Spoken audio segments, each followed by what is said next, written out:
Good evening. Hello, everyone, and thank you for coming by another Mergedworlds stream. I appreciate it.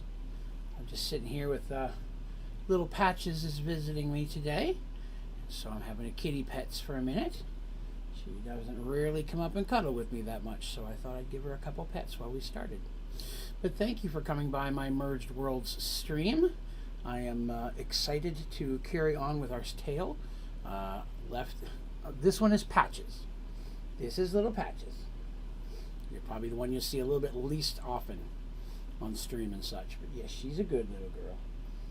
Yeah, aren't you? She's been laying on my lap for like 10 minutes now. It's the longest ever. But yes, we're going to continue our story today. Starting off with the next part of the knee-deep tale, right? Teresa, I'm glad to finally have you back. I know you've been very busy this summer so far. All right, little one, I'm going to put you down now, okay? Okay? Can I put you down? There you go. Come on. There you go. Step over. Thank you.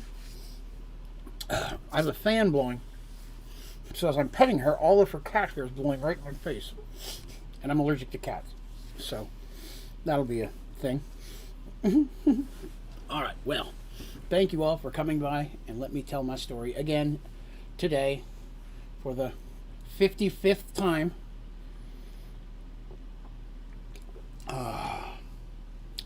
So, I'll start off like I always do. Where did we leave off? Didn't I kill everybody? No, I'm just kidding.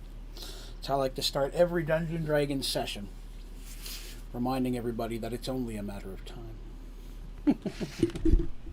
Pull this microphone up a little bit better so you can hear me. So yeah, today we're going to continue with our tale. As always, we give it a couple minutes to let everybody arrive, but thank you for swinging in and hanging with me. If you have a good time, remember to click like and subscribe if you have not. If you're listening to this in the audio podcast, follow, give it 5 stars, review it, all that kind of stuff. I would greatly appreciate it. Why do you have cats if you're allergic to them? Oh, well, for the same reason why I eat donuts. I shouldn't, but they're delicious. The cats aren't delicious. That came out weird. But, you know, I do a lot of things I shouldn't do that are best for myself.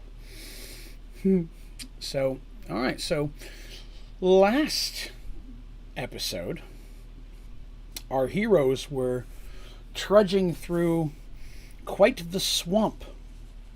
It was a lot of swampiness, and they had been dealing with, oh goodness, all sorts of problems, from sicknesses to creatures to things of that nature.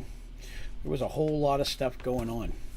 But the big thing to remember is the whole reason why they're doing this is they are still continuing west, trying to find this Tower of the Gods so they can stop the Emperor of Oromon from hatching his plan of trying to bring his goddess Pandora into physical form, which is technically against the rules of gods. But they don't know where it is. They only know that it's somewhere to the west, and so they're trudging through trying to find it, while at the same time not being caught by Oromon at all. So, and I was asked to clarify, the Emperor's name is Marcus. Marcus Dawnbringer, and he is the Emperor of Oromon, and there was some confusion. He is not Oromon. He's the Emperor. That's the name of the country or empire. So there's that. But so as we finished off, they were going through and they'd fought some things, and they were attacked by Vyogi, which are little 3 to 4 foot tall at most frog men, by large amounts of them. And then, you know, more of a horde issue. It's not that they were very, very strong themselves. There were just a lot of them. So when they were able to successfully defeat them, and they appeared to have retreated, checking their numbers, they came to realize that 2 of their party were missing. And searching the swamp, making sure they didn't, get knocked unconscious and be underwater or anything like that, they realized that Dandy, our Kender friend, and Miyasha, the very large, height-wise, she's over 7 feet tall, cleric of healing, the 2 of them were missing. The rest of our heroes then went off in pursuit of the Vyogi, trying to track them through the swamp to get their friends back. So that's the assumption at this point, that they were taken. Why? They don't know. They finally arrived at the edge of a great lake of the swamp. It appears very deep. They could see on almost the opposite corner, opposite side, a little huts and stuff that was clearly the Vyogi village or camp. But floating in the middle of the lake were their friends Dandy and Miasha, strapped to very makeshift rafts, and they did not appear to be conscious. So, of course, our heroes feared for their safety. They decide to go in there and help them, of course, and Darsh, with his ring of water walking, starts busting across the top of the water to get to them. It's about that time that a very large, nasty-looking creature rises out of the water. And the creature is called a froghomoth, a behemoth-like creature, yet amphibious like a frog. It has 3 eyes on the top of its head. I may have said 2 last time. I can't remember. I believe it has 3 eyes on the top of its head, long gangly appendages, some tentacle-looking things, and just a bad disposition. Immediately, our heroes know that why their friends were captured. They have been given some kind of sacrifice to this creature, and our friends now were in a pinch, having to save them. So several things happened at this point. She says very scary. She looked it up. That's true. It's a classic Dungeons and Dragons monster. Many of the creatures I use are classic Dungeons and Dragons creatures or variations of them. I do bring in my own homebrew monsters occasionally. Very often they're more boss level stuff, but yeah. So, Darsh is already running across the water, which in itself you would have to think would be rather impressive, right? This huge minotaur goes bolting across the top of the water like it's solid. For him it is, right? And as he's busting across the water, he activates his boots of charging. His boots of charging are something that allows him to gain a great amount of speed, a burst of speed forward, but it's a little hard to control. So in some situations he can trip, and then now he's flying at velocity. But luckily the water itself, not the type of situation to trip you. It's more dangerous in caves and stuff, to be honest. So he goes tearing across the top of the water, charging in to immediately try to draw the attention of this beast away from the rafts. And he's close. As he's going by, he's able to take a glance. He can see that they're tied to it, and they do seem unconscious. But the waves, the rocking of the behemoth is definitely making these little rafts shake pretty harshly. And if they were to flip or sink, he's not sure that if they even could gain consciousness, if they'd be able to free themselves. So that's another concern he has. While this is going on, of course, the rest of the party is trying to join in as well. Now, they don't have a lot of ways to go tearing into the lake. This is pretty deep water. So swimming in is not going to benefit most of them. So everybody who can basically switches to ranged weapons. There are quite a few archers in this group, specifically with Nathalion being the best of all of them. Both the Owens brothers are also very skilled archers. And I mean, you can assume there's some other people got crossbows and things, and then Marcus and Edwin do have spells. Dash says, do you ever play games with viewers for streams? Video games, yes. I actually played several yesterday. Video games quite often. I haven't done any D&D stuff on the channel yet, though I hope to in the future. At this point, I haven't done any live D&D stuff with anyone yet, but potentially down the road. So, Marcus and Edwin start with spells. Marcus is by far the superior spellcaster. He's much older, much more experienced, and he's a battle mage. So in situations like they're more normally finding themselves in, combat situations, Marcus is by far the better of the two casters. Edwin, well, no slouch, he's a full mage, is a little lower leveled, if you will. And his skills, much like Tobias's, were more in the world of magical items and artifacts. So he usually he had, if I remember correct, a couple wands, rings, and a bunch of potions he had, and that's how kind of he did most of his combat damage. So immediately a barrage of magic and missiles start flying across the lake, hitting this creature at the same time that Darsh jumps in melee with it. And Darsh has to be careful. We've talked about this in the past, that if Darsh falls, he will go under the water. He can't get back on top of it. He has to be on land to step on top of the water to be able to walk on water. There's no way. The rest of his body, it's just regular water. And there's no way to get his feet on the top of the water while he's submerged. So that is a limitation of the Ring of Water walking. It doesn't make the water solid for you. It just means your feet can walk on it. So he's trying to, just like normal, do as much damage as he can, while at the same time drawing the attention away from the others. Mercy and Artemis, there's not a lot that they can do. It's too far away for Mercy to throw her Morning Star, which she's gotten pretty good at. And Artemis doesn't have any long-range spells. So they and a couple of the other more melee-themed characters, Seamus and Quan and things of that nature, they're having to take a bit more of a defensive stance, because at the same time, the Vyogi are starting to come around the lake as well. Some of them appear to be even swimming through it. Whether this Froghammoth is their leader or their god, it's hard to tell for our heroes, but they know that whatever it is, the Vyogi don't like him messing with it.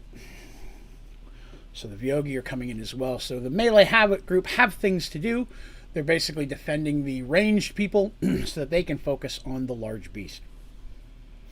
The Froghammoth itself doesn't have a massive amount of special abilities. A couple minor things, but nothing that really benefited it in this situation.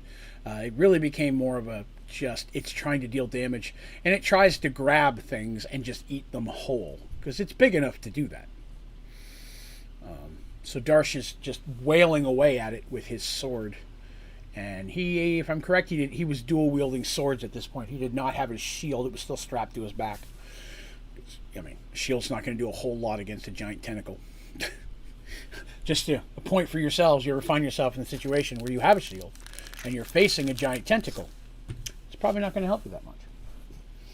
Just, I'm helpful that way. All right. So,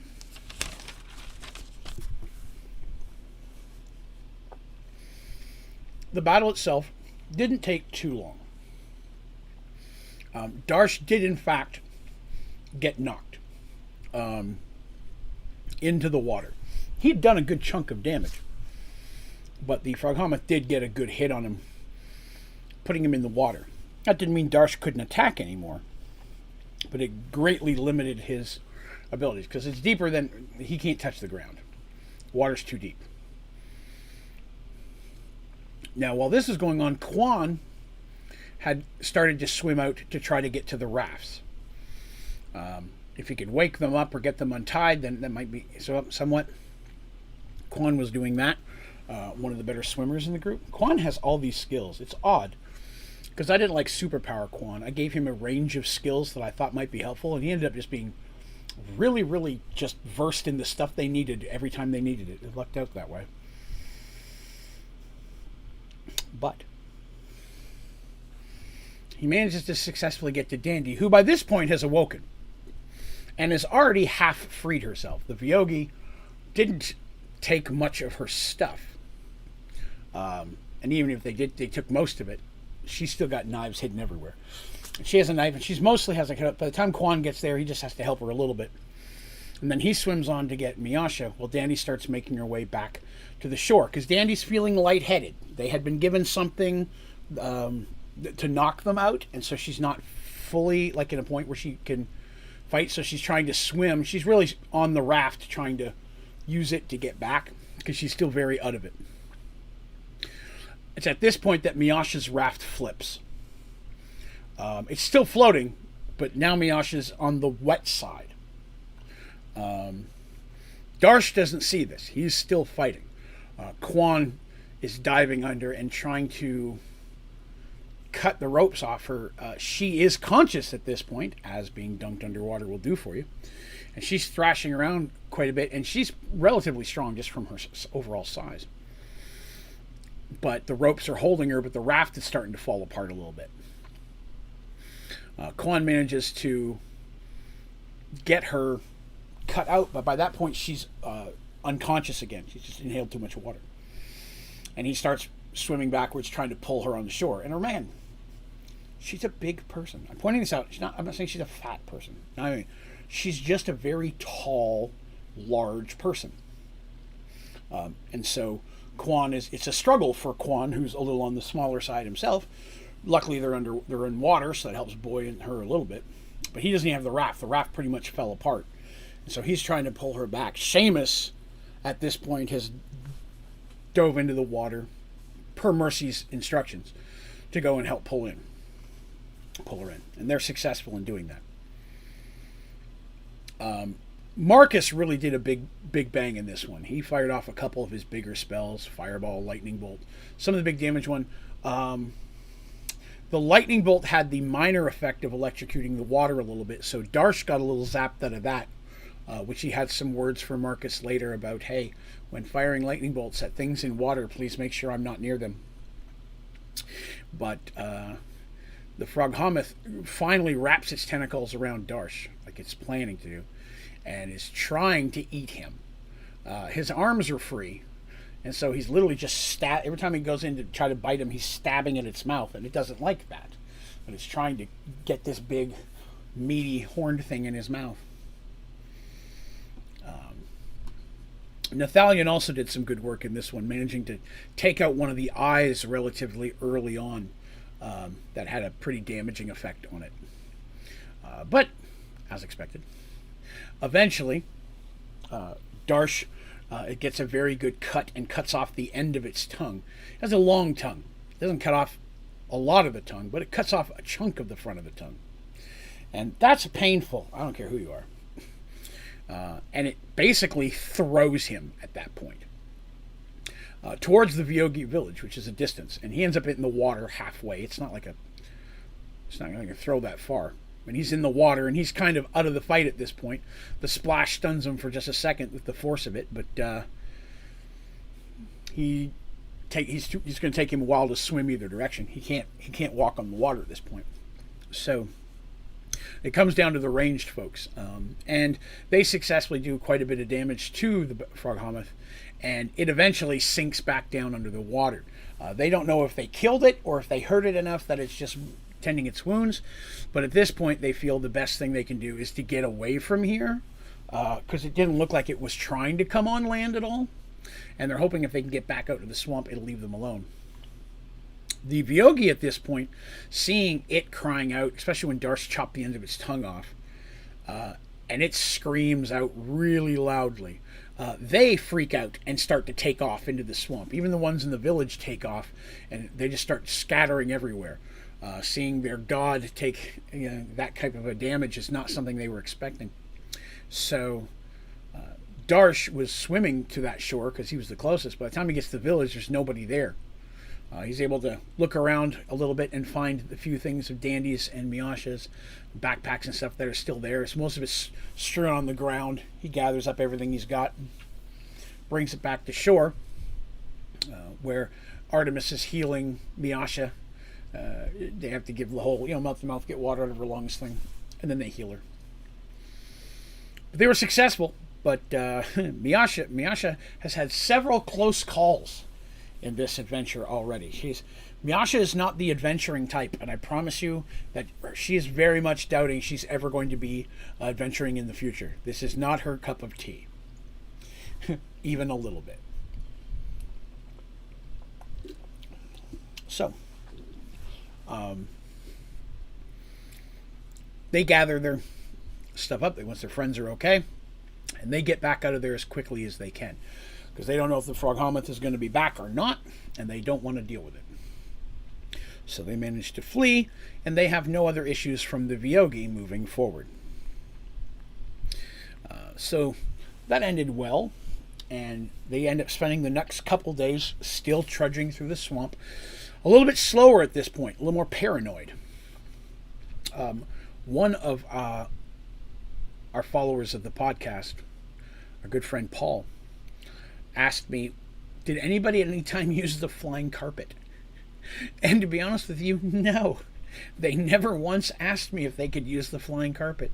Somebody could have got up there and, scouted or something, but nope, not one time did they even think to use the flying carpet in all this swampness. So they bumble their way through it. But they travel, like I said, for a couple more days without any major issues at this point. Just the minor animal life and things they have to deal with. And this swamp is, again, it's thick, it's viney, stinky most of the time, I'm sure. It's mucky. There's not clean water. We've talked about that issue. Food, meat-wise, is probably pretty plentiful, but other than that, it's not the kind of place you're just going to hang out in for fun. That's why it was even the more surprising when, on the third day after the Vyogi, they see a house. Quan is in the head at this point. Is leading ahead, and he comes back to say that there is a small shack-like house ahead of them in the swamp that has smoke coming from its chimney. So he believes that it is. He didn't get close. He saw that. He came back to report. He and Dandy go ahead then and start scoping it out a bit more. Dandy and he are looking around, and they see that there appears to be a small garden growing on a raised patch of land. Small one. She sees vegetables and probably some herbs and plants and stuff she doesn't recognize. There's a goat in a small pen. It's on a very, very small hill, just high enough that it's, probably 5 or 6 feet out of the water.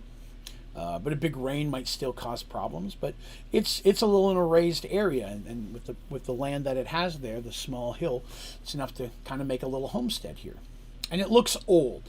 It looks very, very old. There's moss growing all over the wood. That has it there. Vines have grown up over it. The roof itself at this point almost looks like dirt. The amount of moss and things that have grown on it, which probably help keep the rain out as well, to be honest with you. But it's small. It couldn't be more than just one or two, either one large room or two small rooms. But Dandy hears a female voice inside. Now, she can't tell if the person is singing or spell casting or just talking. It's very faint. But she does hear a feminine voice coming from the shack. Now, again, it's a very odd situation. Why would someone be living out here? They go back and report to the rest of the party, and they decide they're going to approach the shack. Not again, kind of like they did before, not as a huge group. Darsh is going to stay in the back. Minotaur knocking on your door in the middle of the swamp, probably not the thing you want to wake up to in the morning. But Artemis, Mercy, Lucas, and Quan are going to go up and kind of introduce themselves. So they make a point of making some noise and talking so that they don't come as a surprise. They want the person to know they're coming. And they arrive, and they climb a little hill here, and they come around the house to the front door. And not knowing what else to do, Mercy reaches out and knocks the door. It's almost instantaneous that the door comes open. So much so that Mercy steps back a little bit in surprise. And standing there is a woman, human, appears. She is definitely, the easiest way I could describe it would be of a Cajun style of descent and physical appearance. She has long hair. It's is very what's the word I'm looking for? Woven, long trains. And she stands there with a large smile. And no, I'm not going to use a Cajun accent. I can't even begin to touch a Cajun accent. So you're going to have to imagine the Cajun accent yourself. Some accents I can do a little bit. I have no Cajun accent. I'm clearing that up with you guys right now. But she's like, welcome. She goes, it's so rare to get visitors out here in the middle of nowhere. What brings you through here? Dreadlocks. That's it, Ashley. Yes, thank you. Okay. I want to say braided. That's the term I wanted to use. I was going to say long braided into locks. That was it. Yes, dreadlocks, braided into dreadlocks. And she's she seems quite pleasant, but she doesn't seem surprised. And she steps out and she goes, it's so rare I get a visitor out here. What brings you along in this type of land? And Mercy introduces herself and the others, Artemis, a cleric of healing. And the woman makes a moment of delight. Oh, such a lovely elf. Oh, and then Lucas, oh, a strong man. You can tell you're a Quan, oh, you look like someone who knows his way around places. Just a very, very friendly and making a point of commenting what each person kind of looks like they'd be good at. Which is probably obvious, but at the same time, it's interesting that she describes them in that way. And she said, you have other friends out there. Mercy and Artemis feel it's best not to lie in this situation. And they said, yes, actually, we're part of a larger group, but we didn't want to just come stumbling along and make you think that we're here some type of an attacking force. We're just passing through these lands, and we didn't want to start it. It's like, oh, you can't startle me. Introduces herself as Agatha, gives no last name. But she says, you tell your friends to come on up too. It's perfectly fine. There's room for everybody. And Mercy and Artemis are like, okay. Quan goes back, and everybody else comes trudging up, which is kind of nice. There have not been a lot of dry spaces that they've found. Occasionally they find them. If they find one even midday, they normally will camp there just to try to get a dry place to sleep. This small hill is big enough for all of them, and they're up there, and everybody's sitting down on what is one of the driest pieces of land they've seen in weeks at this point. And Agatha seems nice, and she goes around and asks everybody's name and shakes everybody's hands, and it just seems pleased. While that's going on, Dandy and Mercy are kind of looking around and peek into our house, and you see all the things you think you'd see in there. There's candles all over the place, and there's like animals, taxidermied animals in there, and pots and things hanging from the ceiling, and there's vines and such in there. It has a strange herbal smell coming out. Artemis has a decent amount of herbalism skill. It's a second edition skill that has a lot more usability than it seems in modern D&D, but in second edition, healing and herbalism non-weapon proficiencies, when combined, were incredibly useful. So Artemis, again, taking stock of some of the herbs and things she sees, she doesn't recognize the smell. Agatha, finally, after saying hello to everybody, comes in, and she steps back into her house and comes back out with a chair and sets it down and sits on it and just begins chatting with them all. Most of them are sitting on the ground at this point. Several of them are standing up, carefully looking around. There's one house here, maybe there's more. They're being cautious. Well, not trying to be threatening or, like they don't appreciate being invited in. But Agatha looks like she's probably in her early to mid 40s. Pleasant, friendly, seems intelligent. You know what I mean? And you would say she has a touch attractiveness. You know what I mean? Like where she is right now, she's clearly unkept. This isn't someone that gets up every day and showers and so on and so forth. You can definitely tell she lives in a swamp. But she says she has a real kind of a cute attractiveness to her that just kind of makes everybody smile. She's just so friendly. And she again asked him, what brings you through here? What's going on? This is not the type of place I'd expect to see a group like yours just come walking through. This is a big swamp. You must have been traveling in here for a while.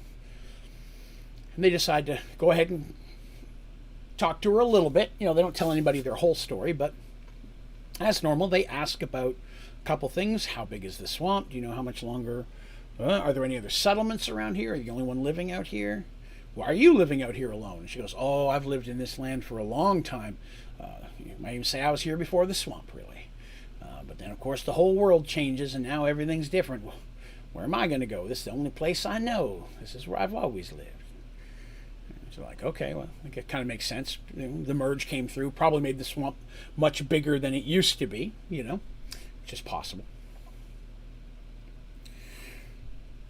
But it seems odd because when she's asking some questions of them and they're having this conversation, some of the questions or the way the conversation goes, it almost like she already knows a little bit about them. And that's something that the players picked up on through the conversation, because during that time, of course, I'm playing Agatha, and we're having that conversation. And I'm sure at the time I was butchering a Cajun accent to the point of insultingness. I love the Cajun accent, but by God, I can't do it. Sup, Rag? So they picked up on some of the things that they were asking and chatting about. She was pointing conversations in specific ways. And sometimes they're like, look, you must have... How'd you know? Oh, you mentioned it already. And they're like, I don't think we mentioned that already. So Mercy and Artemis, well, generally she doesn't feel like a threat. They start to be a little concerned. Like they're a little there's more to this person than we think. And then finally they're like, okay, well, she knows something about us. Maybe she knows something about the tower. And so Artemis asks, she goes, we're looking for this tower. It's supposed to be a holy tower, neutral to all gods. And it's supposed to be somewhere in the west of Oromon. That's where we're headed. They don't give a reason why. They're like, that's where we're headed. And fortunately, we've not had a lot of luck finding it. Agatha goes, yes. I know of the tower you seek. Yes. Fable, some would say. A tale, others would. A legend, for sure. Not many have ever seen the tower. Agatha's never seen the tower. She does have a habit of referring to herself in the third person, if I remember correctly. She goes, Agatha or Aggie. Aggie's never been there. She goes, I've never seen the tower. In fact, as far as I know, there's only one man alive who's ever seen the tower and walked away again. Well, this definitely perks up their knowledge. She goes, oh, they're like, you know of a man who did that? She goes, yes. She goes, I know the man quite well. I do. He's a nice man too, friendly, very knowledgeable about the tower, you speak. And they're like, excellent, cool. You think you might tell us where he is? And Agatha gets a very big smile. And as friendly and as polite as she is, in that just brief moment, the smile she gives kind of gave Artemis and Mercy the chills. Just that smile just seemed a little bit off.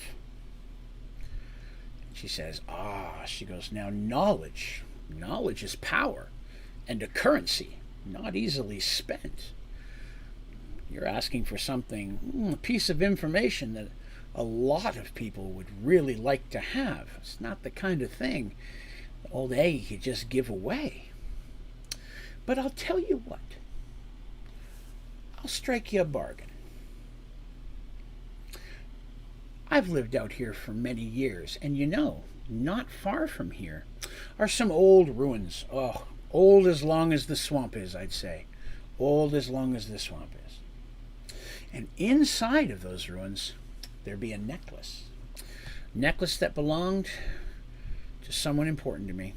And I've always longed to have that necklace back, but man, that type of place has got bad mojo. It's not the kind of place old Aggie could venture into. It's just not safe for a lady like myself. But you guys, big, strong warriors and magic users and clerics, and it's like your own little small army here. I bet you guys could get that necklace for me.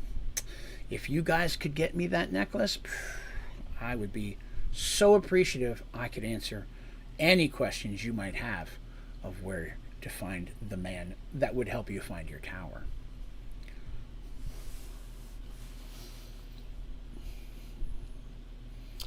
Artemis and Mercy look at each other and they're like, well, bear with us a couple minutes. We want to talk to our friends. And she's like, oh, sure, I'm going to be back.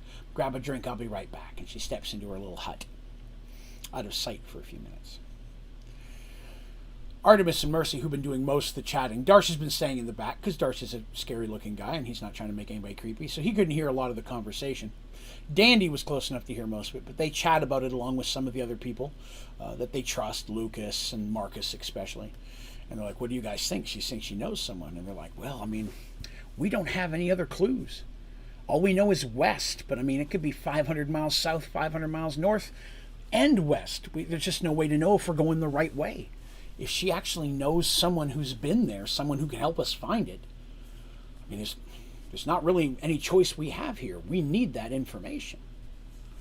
And besides, I mean, this place can't be that bad. She's living pretty close to it, right? She said it's only a short distance away.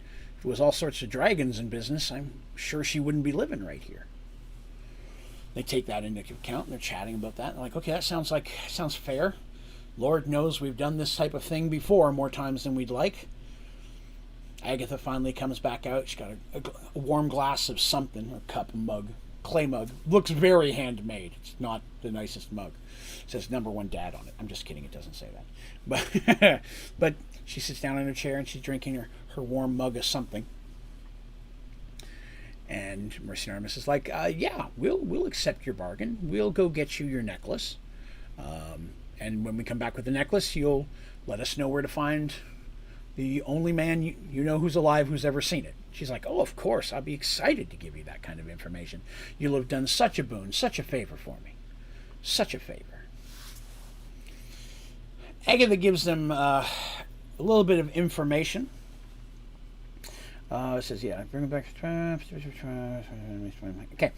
Says that it's actually only about a day's travel directly north of here. She goes, I mean, for you guys, it might be, the swamp is worse at times than others. It can be half a day or a whole day, depending on how bad the swamp is up there. She goes, I don't go that direction much myself. I stay pretty close to my homestead, but I'm sure you could get there in a day.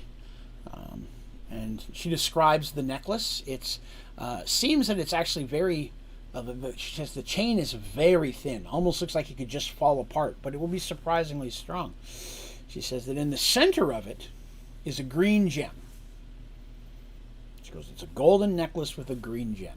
If you bring me that back, I'll tell you everything you need to know to find the person who can give you information you need on how to find your way to that tower.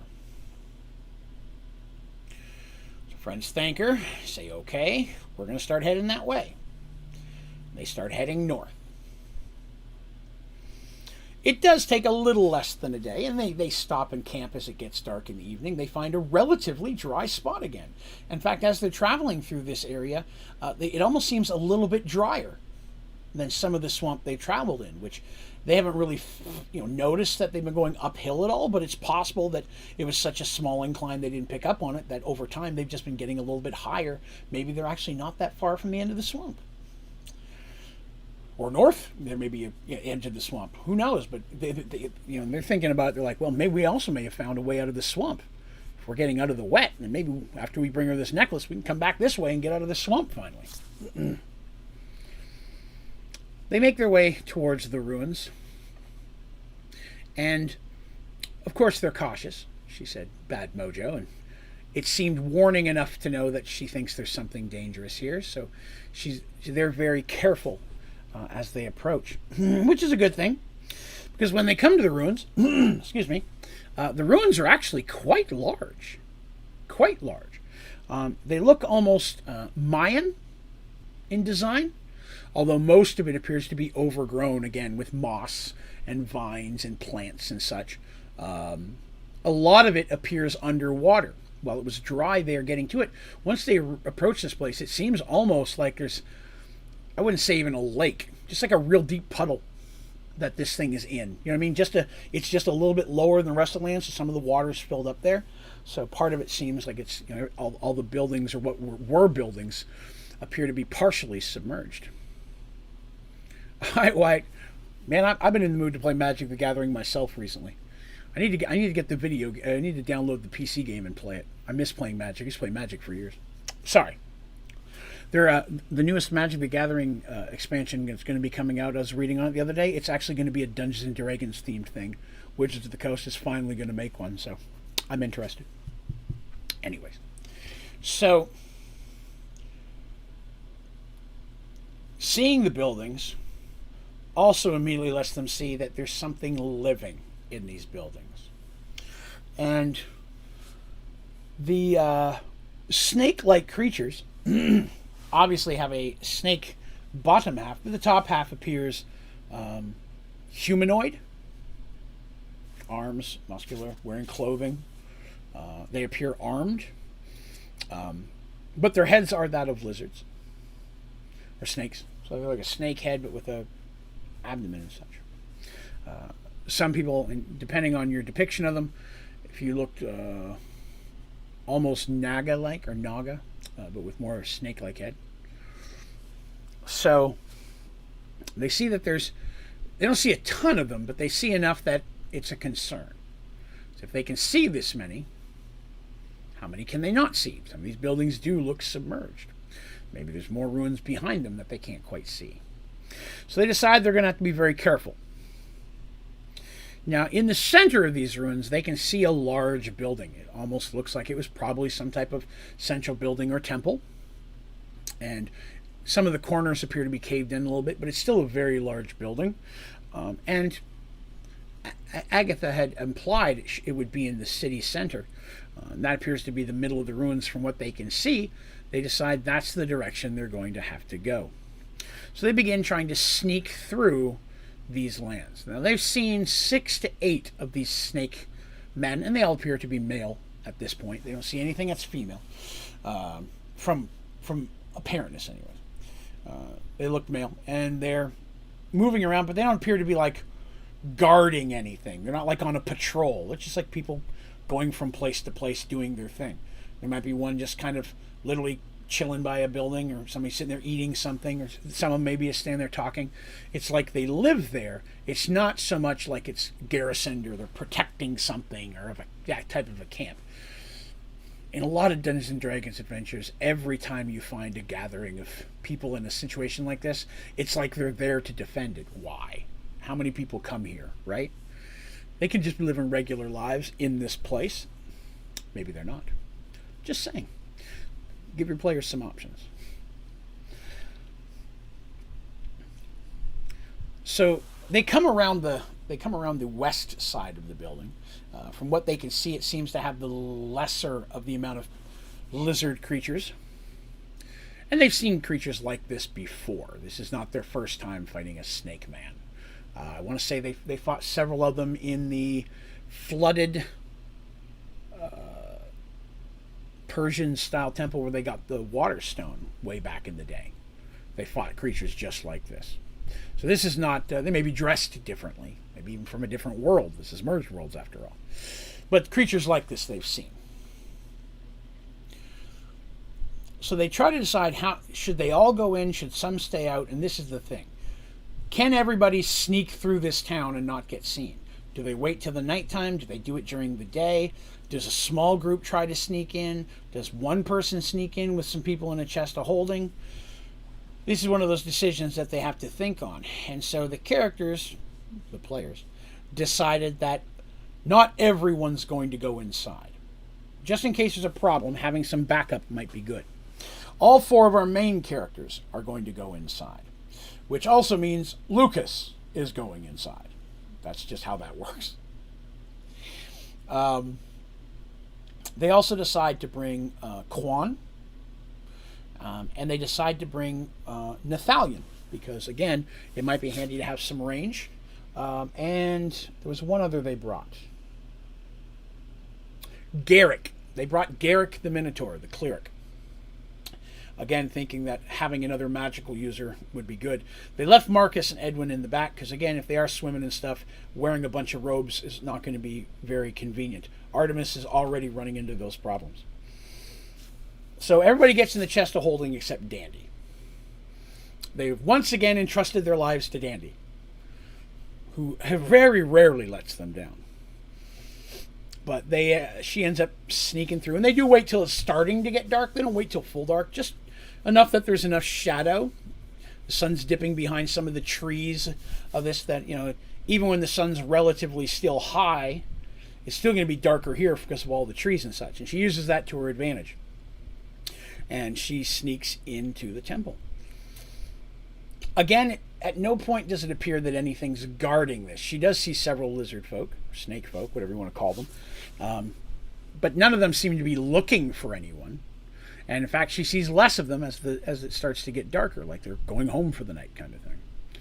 So when she reaches the temple and she looks inside, she doesn't see anyone in there, but what she does see is lit torches on the wall, which makes her think that this may be a place where something lives. Of course, if it's the biggest building, it only makes sense that some of them live in here. She decides to go in a little ways before letting everybody else out, just in case she needs to book it out of there real quick. And she starts being extra sneaky, working her way down. Because it is stairs going down. She gets down a flight of stairs, and sure enough, there's water rolling down them. Down at the bottom of it, she can see that there is water at the bottom of the stairs. She can't tell quite how deep it is yet. But as she gets, she's creeping down and she's looking on the next floor, she still doesn't see anybody, but there are torches above the water line still lighting this room up.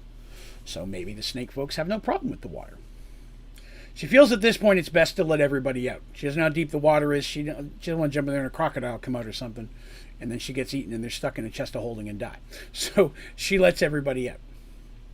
Explains where they are, what she's seen so far. They proceed to move forward. Now, in this room, it appears to be a main chamber. It was probably a chamber of worship at some point. There's still the remains of what were probably stone benches and things that at this point have all fallen over and are mostly submerged. The water actually ends up only being about shin deep for the average person. And thank you, Jaco, for the sub. I appreciate that. But it's only about shin deep for the average people, knee deep for Dandy. And so they're careful. They don't see anything moving in the water. Everybody's got their weapons out because they're in a tough spot, right? Because what if these are not hostile people? These could just be snake folks living in their in their temple, right? Doesn't necessarily mean they're evil or bad people. And our characters are very conscious of that. They're like, we don't want to rush in here and kill a bunch of innocent people. Turns out Agatha's the bad one, At the same time, they don't want to die. So they have their weapons out. And they start making their way down. Now, there seem to be, as they're making their way into this room, there is a doorway in the back, a large one. It's very square. And Darsh is actually going first in this situation with Dandy. Dandy's still checking for traps the best she can. It's not an easy find in this situation. But Darsh is also the tallest, so if the water does get deeper all of a sudden, he's the best chance of still being able to hit the bottom of it. And he's got his boots of water walking.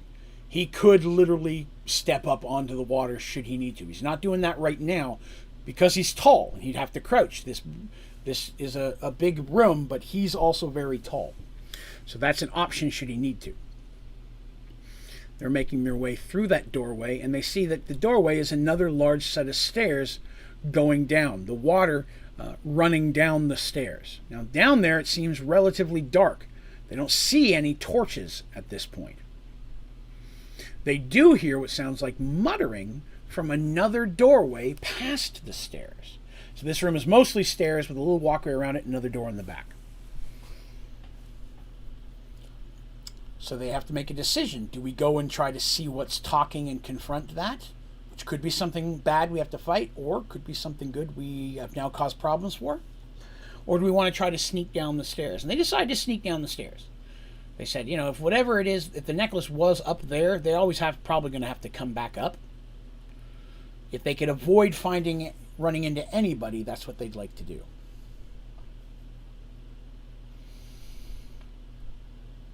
So they go down to the bottom of these stairs, and there's no light down here, no torches. Everybody here except Quan, I want to say Quan is the only one who has no infravision at this point.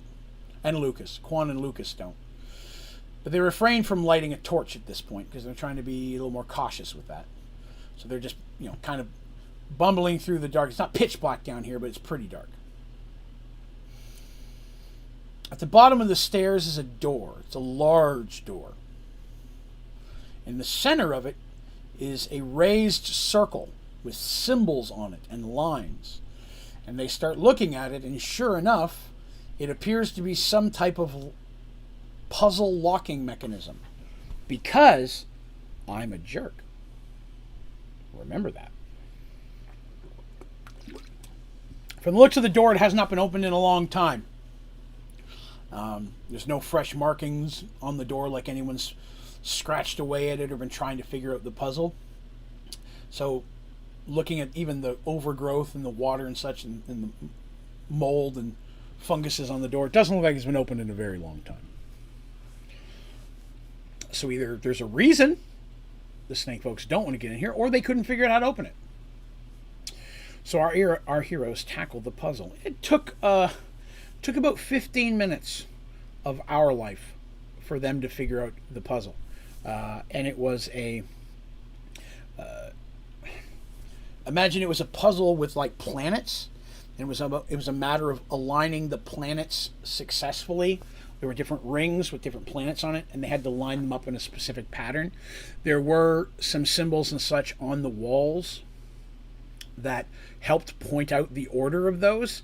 They had to search the room and find those. They ended up having to light a torch at that point so they could read the walls. But then eventually found enough of the symbols that they were able to figure out the order of the planets and open it up.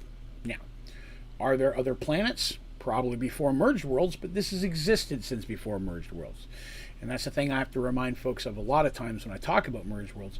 Even though Mergeworlds is this new crazy world and a funky realization and reality and such, everything there was already there. So you're going to run into stuff that doesn't match Mergeworlds. It matched the world of origin instead.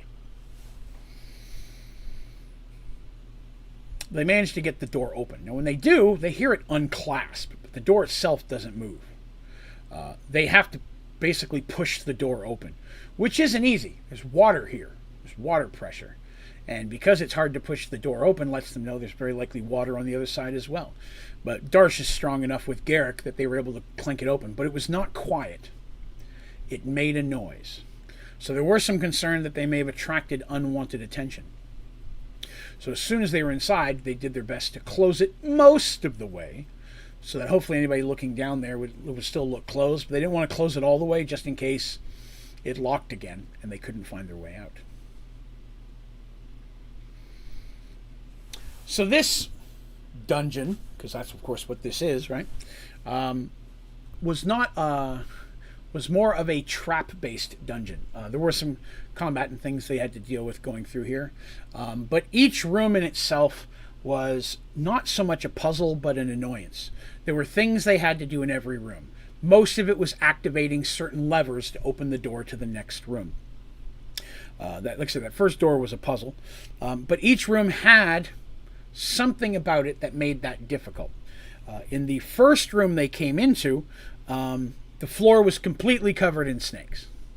The floor was mostly wet, but no more than just a few inches, but it was just writhing with snakes. And immediately they can say, these are all poisonous snakes. None of these snakes were not poisonous.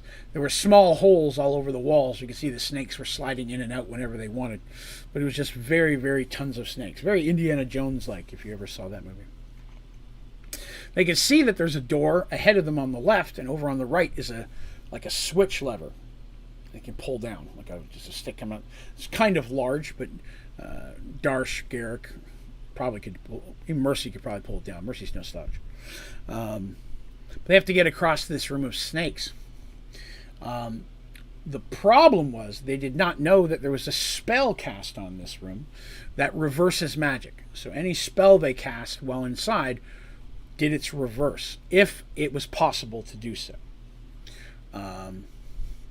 So this became an issue because they're like, okay, we've got to get through. They lit some torches, and we're using the torches to try to push the snakes back. But sure enough, one of them gets bit. And Artemis casts Heal Poison.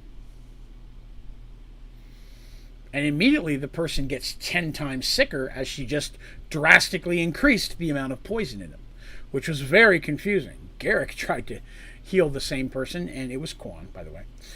And he passed out, and he's turning green. It looks like he's about to die of poison. And so they're trying to cast it, like something's wrong with the spells. They had some potions and stuff they were able to use. The potions still work fine. Spells themselves that were reversed. But Garrick tries to cast, I believe it was a flame spell, to try to burn a bunch of the snakes. And all that happened was the water started to rise. And he's like, no, I said fire, not water. And that's when Artemis is like, oh, hold up. You cast a fire spell, we got water. Everything's going reverse. I tried to heal him, he got sicker. And they're like, oh, gotcha. They didn't bring a mage, remember, thank goodness. Imagine what they would have cast. But they had to get through these snakes. And like I said, once they got through the snakes into the next room, they were able to do healing because this was a one-room thing. They did test it in the next room. But they did get over there, get the door open, and get through. The door, they were able to close it behind them again. Once the mechanism, the lever, unlocks the door. So it doesn't open the door. So at that point, they can open it, they close it behind. There's only a few snakes, so kicking them, burning them, that kind of stuff. And in the second one, they're able to heal. In this second room, there are stairs that go down into the water again. And at this point, they go down into the water. And this time it's deep. They're going to have to swim through this. So the stairs go down into a hallway that goes a distance, and then stairs come back up. The problem is the water's at the top of the stairs. They're going to have to swim down, swim through the hallway, and come up the other side.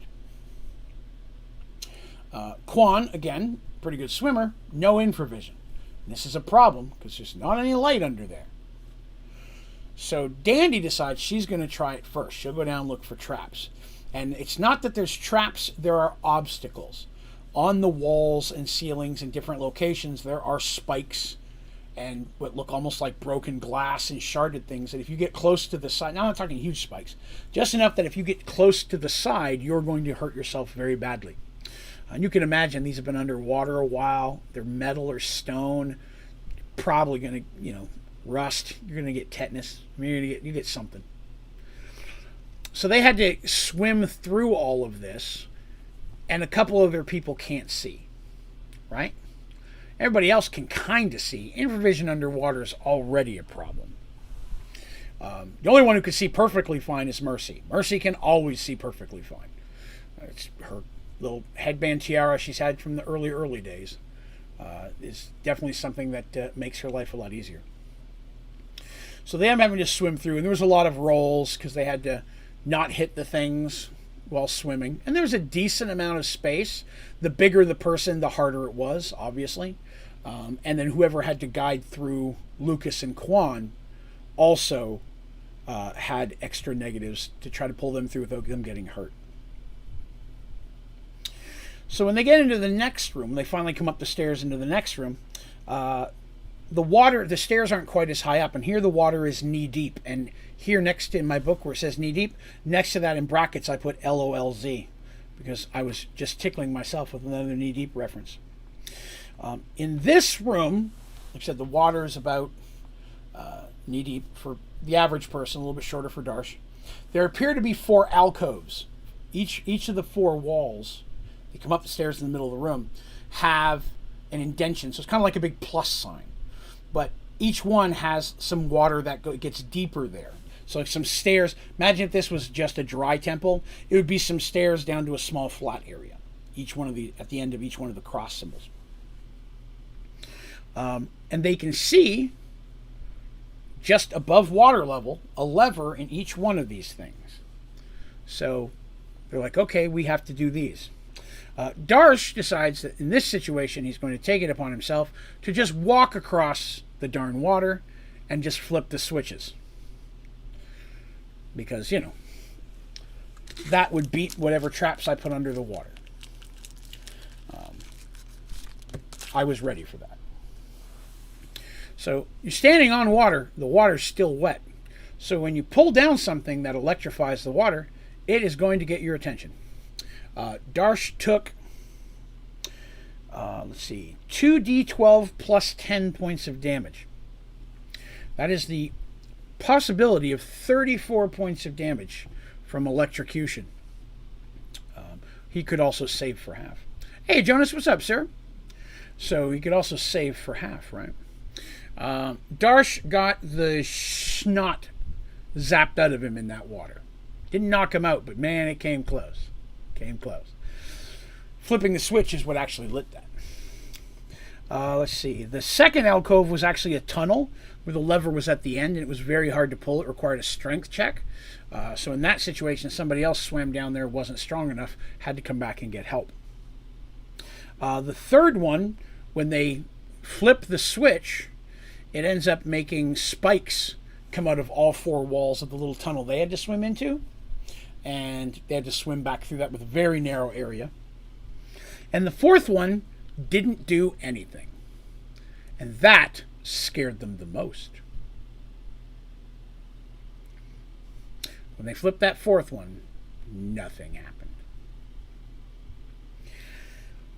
So, sure enough, after they opened the fourth one, a piece of the wall opens up, which was, the wall was all carved and such, because it was covered in all the moss and stuff that had been in there.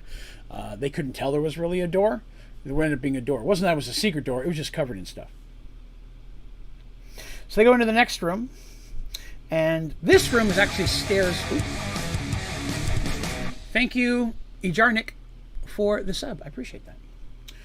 In this room, there's actually some stairs that went up that took them out of the water. Dry room for once. And the floor is covered in metal plates. I say plates because they have a frame, and then the plate in the center is raised. It looks like a big button. Every single one of them. It is not a trap per se, because it's obvious that if you step on this, something's going to happen. It's also not disarmable. It's not technically a trap. It is a mechanism, but there's no off button that can disable it. Danny can't do that. So in this situation, they just have to make their way across the best they can. And there were different plates did different things. Some shot arrows out of the wall. Some had a big blade that came swinging through. There was all the classic dungeon stuff you'd think for. And there was a pattern to the plates. I did not have written down here what it was, but I remember there was a pattern to the plates that I want to say there were symbols on them. And if two of the symbols were pressed at the same time, nothing happened. So they had to try to keep one person on that symbol while someone stepped from that symbol to that symbol to that symbol, so everyone could move across. And it didn't matter which symbol it was, you just had to have two of the same symbol pressed down, and nothing happened, as long as you stayed on those symbols. There was another room after that. They had to fight some giant snakes, because, giant snakes, man. You gotta fight some giant snakes in a snake place. That room was 2/3 of the way full, so that was a battle in the water against some snakes. And then they end up coming down to the last room. So the last room was not a room, but two. So when it shows up, it forks and goes around a corner, right? So imagine you get to a dead end where you can go left or right. You walk 2 feet, and then it turns, and you're both going north again. So it's a big, almost U-shaped room. Or I guess Y-shaped would be better, more accurate. All these rooms, since this room here was dry again. Because again, they keep going upstairs and downstairs. There's a lot of that. And in this room, they find several large, again, pressure plates like they saw before.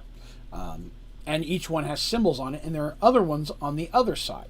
So it came down to a point of certain people had to be standing on certain pressure plates to move forward. And again, there are signs and clues on the wall, and they have to search for those, which they did.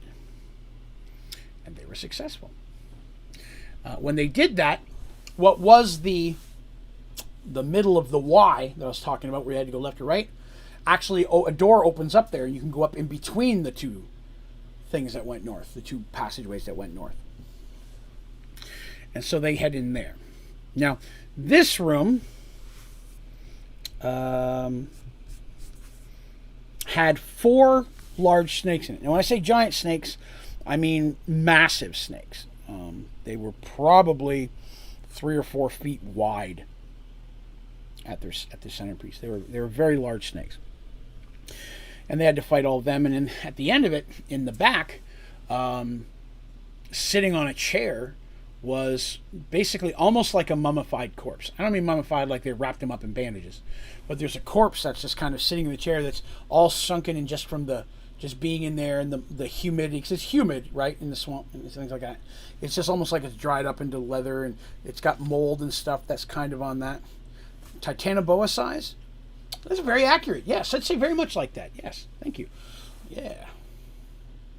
It's like, have you ever saw the movie Anaconda? You know, like the movie Anaconda, which was not a good movie. It wasn't a horror movie. It was interesting.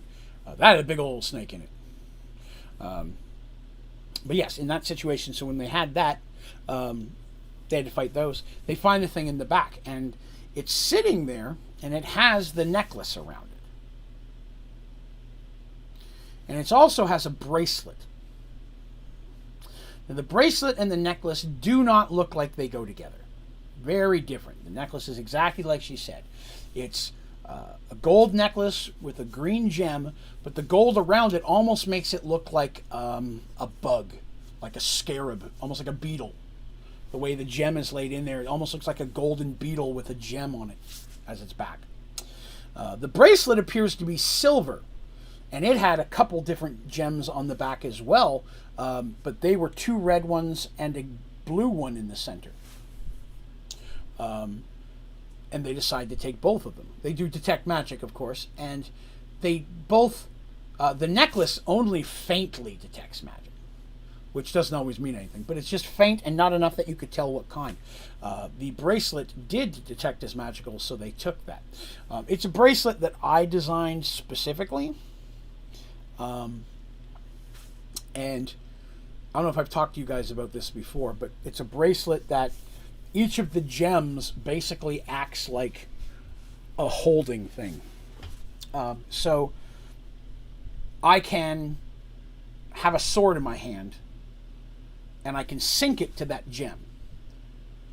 So when I say the command word, the sword disappears out of my hand. It's now in that gem. I can say the command word. Each gem has its own word, and that weapon that's in that will pop into my hand. So I can be like, magic, sword, ping, axe, ping, dagger, ping, whatever I want. And it's a bracelet that holds 3 weapons of that type. Hey, Muse. This is for yesterday. Yes, sir. Yes, sir. I will add that to the total, and I will get that on there. Thank you very much for that donation. I will make sure that the animals get it. Thank you very much for that. I appreciate it. Yesterday, I did a big charity stream for my local animal shelter. So Muse is putting a donation towards that. We raised over $400 for this animal shelter, and can't tell you how awesome it felt to put that money into the actual Facebook charity today, knowing that they were going to get that. So thank you very much. I will make sure that gets added on there right after the stream. Now, when they take the weapons and stuff, Darsh takes the bracelet. I'm going to say takes the bracelet. It's determined Darsh is going to get the bracelet. Mercy's already got her ring that teleports her Morning Star wherever she is all the time. So she doesn't really need it as much. Artemis isn't a melee fighter. And Dandy has all her daggers, but they're all sheathed all over. Darsh has several magical swords and axes at this point. He's got an app strapped to his back. He's got sword here, sword there. And sometimes in battle he drops a weapon or something. He has to then get the other one out. So it's determined it would be great for Darsh to have this, because that's 3 of his best weapons that are now inside the bracelet. He can pop into his hand instantaneously. Now, that said, putting a weapon back in the bracelet is an action. So he can't replace one with the other one, right? Pops out his weapon. He wants a different one. He's got to pop that one back in and then pop the other one back out. There is a delay. It takes a few seconds. If he drops his weapon, he can't do anything with it. It has to be in his hand to pop it back in. If he drops it on the ground, he can pop out another one, and then later when he has time, pop them back in again. But they're basically linked to the bracelet. But Darsh has that, and it ends up being very beneficial to Darsh in the future. All right. So they make their way out, and they determine that they're not going to mess with any of the snake people. They already killed a bunch of snakes. As 10, I got you, Muse. I got you, sir. I promise. Tomorrow night, that'll be first spin of the day, sir. I promise. So, Darsh, he doesn't get this bracelet right now. This happens a little bit later. They're in the middle of the dungeon. They don't take time to identify it, and him start sinking weapons to it. Although he does do it in the swamp before they really move forward. They do finish the Agatha thing first. So they decide that they're not going to mess with the snake people if they can help it. They killed a bunch of snakes. That might not be cool to the snake people, but technically the snake people didn't really look like they were going to attack or be threatening in any way. So they decide to sneak back out. So Dandy, they all get in the chest of holding back at the door with the puzzle. Dandy sneaks out. She can't close the door. She's not strong enough. She leaves it open, hoping that, whoever figures that out is after they're gone. And she manages to sneak out of the temple and the area. She almost got caught once. She failed one roll and made a noise. And she had to do a very quick hide in shadows to try to avoid being found, which she was successful at, but it was very close. She almost got snagged. But she did not. She was successful. And she manages to make it out when she gets back to everybody else that's outside still waiting, because they've been in there a few hours at this point. They let everybody else out, and everybody's okay. So they decide to make their way back to Agatha as quickly as they can and away from this place before the snake people notice what's happened and maybe have a problem with it.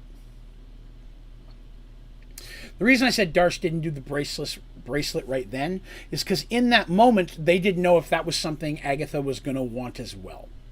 You know what I mean? They found a bracelet and a necklace together. She said just a necklace. They find this bracelet. They didn't even identify it yet, so they didn't know it does this. But then they return to Agatha, who is ecstatic to see them. Like, very excited to see them. And is overwhelmingly excited to get the necklace. They say, we also found this bracelet. She's like, I don't care. Like, she just dismissed it. She goes, I don't care. She goes, you brought me this necklace. I cannot tell you how long I've wanted this necklace. How important this necklace is to me. Thank you so very much. I am happy. I am overwhelmingly overjoyed to give you the information that I've promised you. She does. She's straight up. By the time she gets back, she's got this big cauldron, for all intents and purposes, big pot of some type of stew that has miscellaneous mystery meat in it. But it smells really good, and everybody gets some, because hot meals are not common in the swamp. And it tastes delicious. At first, they're like, is it poisoned? Is it a danger? And Darsh is like, I don't care. I'm eating it. If I die, I'm going to die with a warm belly. Give me a bowl. But nobody was poisoned. Agatha wasn't trying to kill them. And she did give them the information that they were looking for. She tells them that they need to seek out a man named Darren Smithson. Smith's son. Sorry, I said that wrong. Darren with an M at the end. Not an N as in Nancy, M as in Mary. Darren Smith's son. He lives in a very small village located to the west, 9 days out of the swamp. She gives them a map that she says is old, but is still pretty accurate to that area, as it's very high into or very northern edge of Oromon, and very little has changed there over the last several decades, even with the merge. Because once you get out of the swamp, which she tells them that it's 4 more days to get out of it. And they're like, but it was getting drier to the north. She goes, you got to go west. It's going to get wetter. They're like, oh, crap. So they had 4 more days to chill in the swamp. And once they get out, it's going to take them 9 days to reach this village. But they accept the map. She's ecstatic, and she's almost like rushing them out. Like, you better get going. Thank you very much. And she's, again, everybody eats their meal. They have a drink. They hang out. But it's midday. They're not going to camp there or anything. So they're like, okay, Aggie, thank you. She's like, you've done me a boon. I'll never forget you. Great people.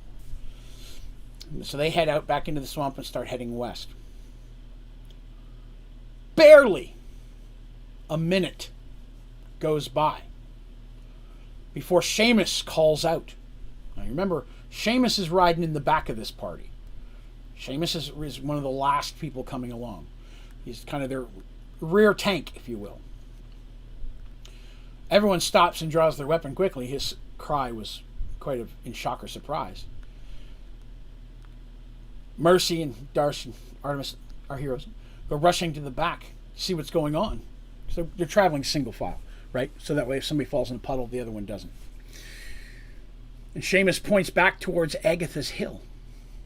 And looking there is no longer a hut, and there's no longer a hill. In fact, what they see is a relatively large lake. Pond, really. Looks like a large pond, which her hill would have probably been square in the center of it. But there are no signs of any type of life or structure has ever been there. No hill, no garden, no goat. Just water.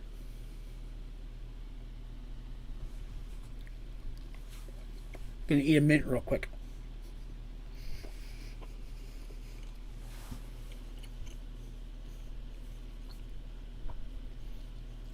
True to her directions, the party takes almost exactly 4 days to reach the edge of the swamp. A day before they reach there, they can tell they're getting there. The water is less and less. They're running into less wild vegetation. This entire 4 days is one of the most peaceful days in time periods they've had in the swamp. They're not attacked by anything large, no major issues, plenty of food. But finally, after 4 days, they make their way out of the swamp.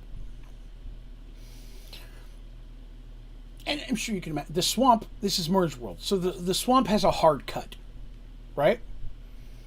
So it's swamp, it's kind of swamp, it's not really swamp, bam, it's dry land. I could take one step backwards and I'm in a swamp. I could take one step forward, I'm in a valley or plains. That's how Mergeworld works, right? Solid lines. They do not merge in Mergeworlds. Don't question me. So very immediately they're on dry land, and I cannot tell you how excited they were for that. They know they still have 9 days to travel. Now, they've been traveling for several months at this point, right? They've been traveling for a couple of months, and they still keep in touch. They've got their little globes, and they're able to keep touch with what's going on back in Serenity. At this point, they're advised by Ulrich nothing's going bad, nothing has happened. They're all a little frustrated they didn't come with them. The children are all fine. True to his word, Tobias has not left Serenity. He's been there the entire time, and has advised them consistently that he has got no one's going to get into Serenity without him knowing it at this point. So they continue on, confident that everything's okay back home, and everyone back home knows they're okay. And that was an important part of making this quest work, right? Because you can imagine that. These people aren't just adventurers anymore. These are kings and queens and high priests. These are businessmen and women. These are people of importance who have lives and responsibilities. They have families now. Hey, we're going to disappear for 4 months. I mean, you just can't do that. So it had to be more of they had to have a way of keeping in touch with the people. Isn't that right, Patches? Did you come to visit me again? Patches is back. Yes, you are. So that's kind of where we ran into. I had to start providing them a way to make sure everybody was okay at home, or else justifiably, I just don't think they would ever leave. You know, I know there's danger out there, but I can't leave without knowing what's going on in my kingdom. Not that they could just get back there very quickly, you know.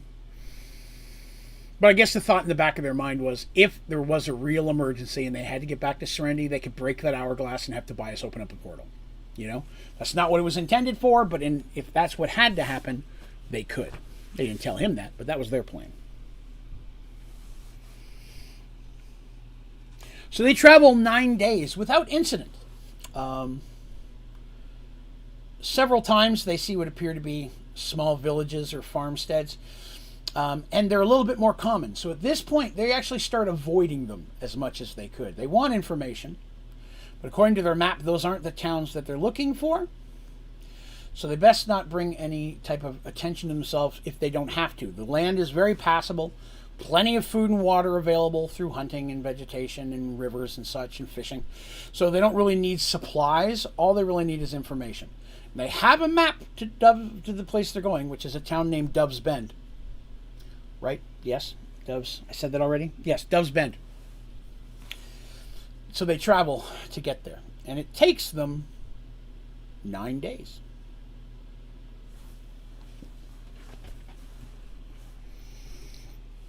When they arrive at the town of Dove's Bend, they can see that this is a bigger town than many of the other ones they've seen. This one's been here for a while.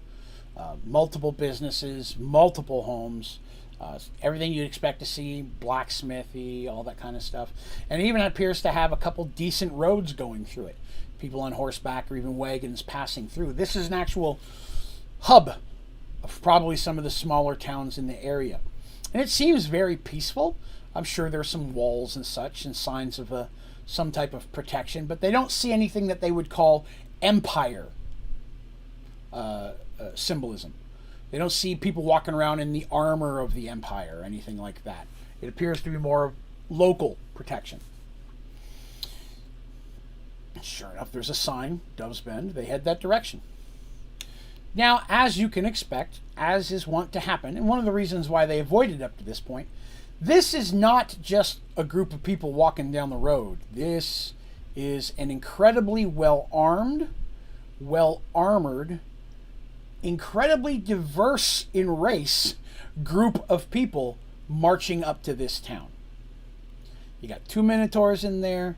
You've got elves, obviously humans. Kender, the scariest of all.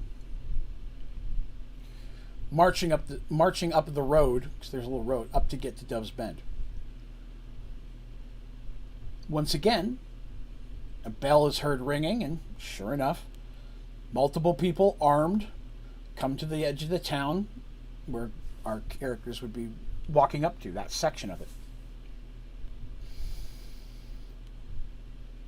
And they're armed, but they don't have their weapons drawn. There's a man in front who's clearly in charge. Mercy and Artemis start to walk. Everybody else kind of backs off a little bit while they kind of get ahead. With Lucas, of course. Lucas, that's the way it works. So Mercy, Artemis, and Lucas. Now again, very quickly, they notice Artemis, right? I've said it a million times. Artemis is their golden ticket. This is not only a cleric of healing, which you can imagine in an empire that's only allowed to worship Pandora. A cleric of healing comes marching up. That's pretty cool. Not only that, an elf. In a nation that is, as far as they know, 99% human. They've only run into a few non-humans in Oromon. 99% human. She's an elf. She's a very pretty elf. People get very quickly taken in by that. Lucas wearing obvious armor and tabard of the temple and her symbol. Could very easily be seen, okay, here's someone to protect her. Mercy has her own tabard and gear on. She's not wearing it. Or she has her gear on, she's not wearing any of her Serenity tabards. They left that off just to be on the safe side. But wearing the temple stuff is fine. And they don't draw their weapons either. So when they approach, they introduce themselves. They're like, hello, my name is Mercy. This is Artemis. This is Artemis's head of security. Which in itself sounds impressive. Head of security. So he goes, we're traveling through these lands on an important mission for the Lord. We're traveling through. I'm on a quest from my God, which is not untrue. She's not lying. And that would be understood. It's not uncommon for a cleric, especially one of high rank, to maybe have to do some type of special thing for their lord. So, and she's definitely of rank. You can tell that by her robes. Anybody who knows what clerics is going to say, this is a cleric's robes, you know they're of high rank. And traveling with them, there's a paladin back there, and there's another Minotaur cleric, and she's like, my entourage are helping escorting me on this quest, and our quest has brought us to this town. Now the men are murmuring, men and women, there's a group of people with their weapons murmuring, oh really, what brought me here for? What do we get involved? The man up front, who introduced himself as Willem, says, he's the mayor of this town, and he goes, well, we are honored that you would, come to our small little town here. I have to say, of course, a force like what you've got traveling with you is a little unsettling. You are clearly armed.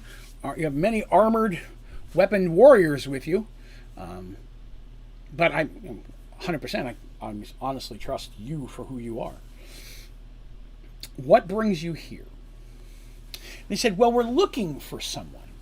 So someone here that has some information that we need, and then once we have that, we're going to continue on. And he actually looks a little relieved. He's like, oh, okay, well. One moment. Andre's membership just renewed for the 3rd month. Thank you, Andre. But he says, oh, good, you carry on. I like the sound of that. Yeah, that's good, okay. So you need to talk to someone. We can do that. Do you know who it is you're looking for? And Artemis goes, yes. His name is Darren Smithson. And everybody gets quiet. And Willem says, Darren, you say? And now he looks a little suspicious. And what is it you need from Darren? They're like, well, we're actually trying to find something.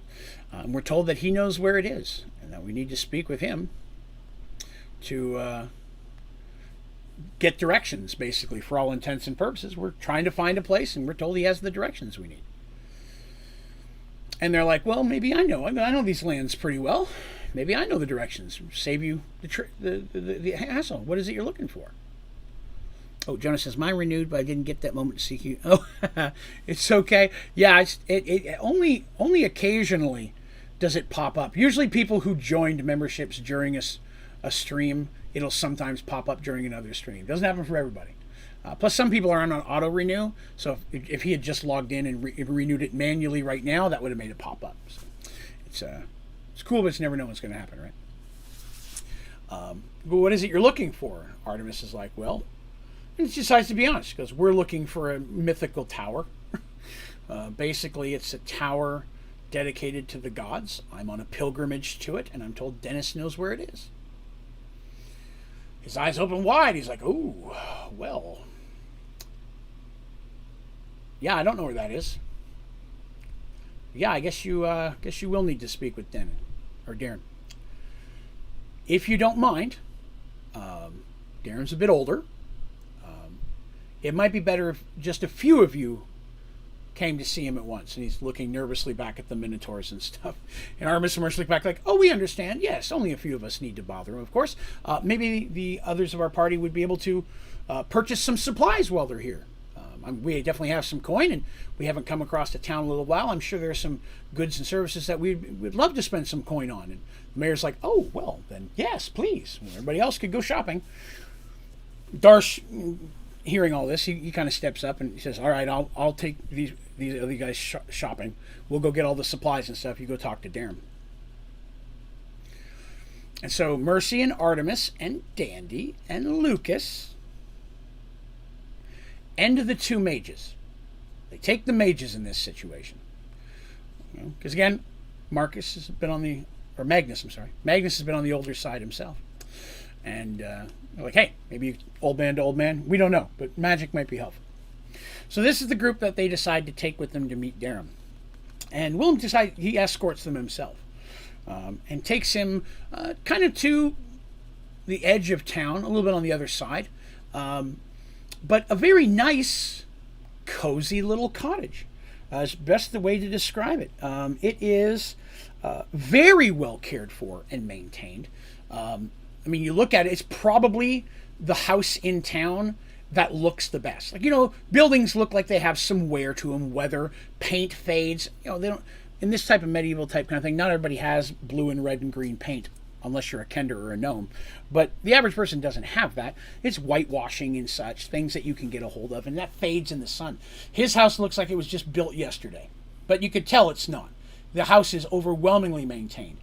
The flowers and stuff in the garden, the bushes, it's immaculate how nice this house looks. Willem walks up to the door. He knocks. It opens a couple minutes later, and there's a middle-aged woman inside. She sees Willem, and they speak for a moment. And she looks at our party members, and she's like, okay. And Willem invites them inside. They come in again. It's a small little cottage, but it's got a nice sized little living room. Your entryway actually brings you in through the kitchen, where there's the smells of home cooking and all that kind of stuff. And then there's inside the living room, there is a nice fireplace rolling. The room's a little on the warm side, just a little on the warm side, which very often, if you've ever been in the home of someone elderly, is quite common. I'm not saying that as a negative, I'm just saying it as a factual. Very often, if you go into a home of elderly folks, it's going to be a bit warmer. That's just how things are. So they go in there, it's a little bit warmer. The people in robes are like, oh, great. Thankfully, Darsh isn't here. But they come in, and sure enough, sitting on a chair next to the fireplace is an older man. He looks like he's probably in his 80s. An older gentleman. His clothing is very, very simple, but very well made, very clean and pressed. He looks well cared for, nice haircut.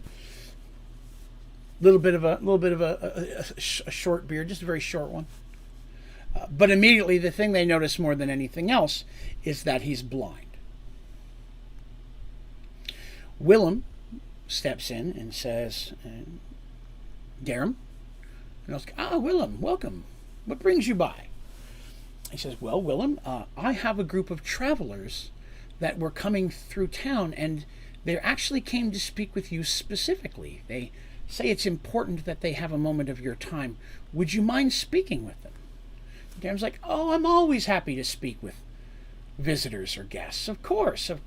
Bring them in. Willem kind of waves them in the room, and there's a couple of chairs, but Artemis takes a chair and Mercy takes a chair. Everybody else kind of sits around on the floor. He's like, I can tell there's a bunch of you out there. Who do we have today? Who do we have? Artemis introduces herself, and so does Mercy. And they don't say their names specifically. Hi, we're travelers coming through. I'm a cleric of Tavian, and I'm traveling with friends and loved ones as we're seeking out something that we're told that you might be able to help us out with.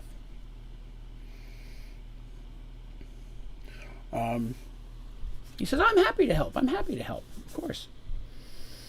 And they're like, well, we're looking for a tower. It's supposed to be somewhere in the west of Oromon, and it's supposed to be a very holy place dedicated to the gods. Now, as they're talking, his face kind of gets a little more serious. His smile just gets a little bit smaller. He's like, oh, really? Okay, yes, I believe I know what you speak of. And you say you're looking for this place. You're trying to find this tower. They said, yes, yeah, we are. We're kind of on a pilgrimage there. It's important that we find it as soon as possible. And he smiles and says, okay, well, I'm happy to help if I can, but may I have your names? Mercy goes, well, this is so-and-so, so-and-so, and then my name is Mercy. And she's honest. I'm Queen of Kingdom of Serenity. This is Artemis Silverstar. She is the High Cleric of the Temple of Serenity. And as the names are being read out, his smile comes back. It's actually bigger than before, and he goes, yes. Excellent then, yes. Then I would be happy to share with you what I know of the tower. I can tell you my story. This is Darum's story. In his youth, Darum had been a soldier of the Empire, proudly serving in the 5th Regiment.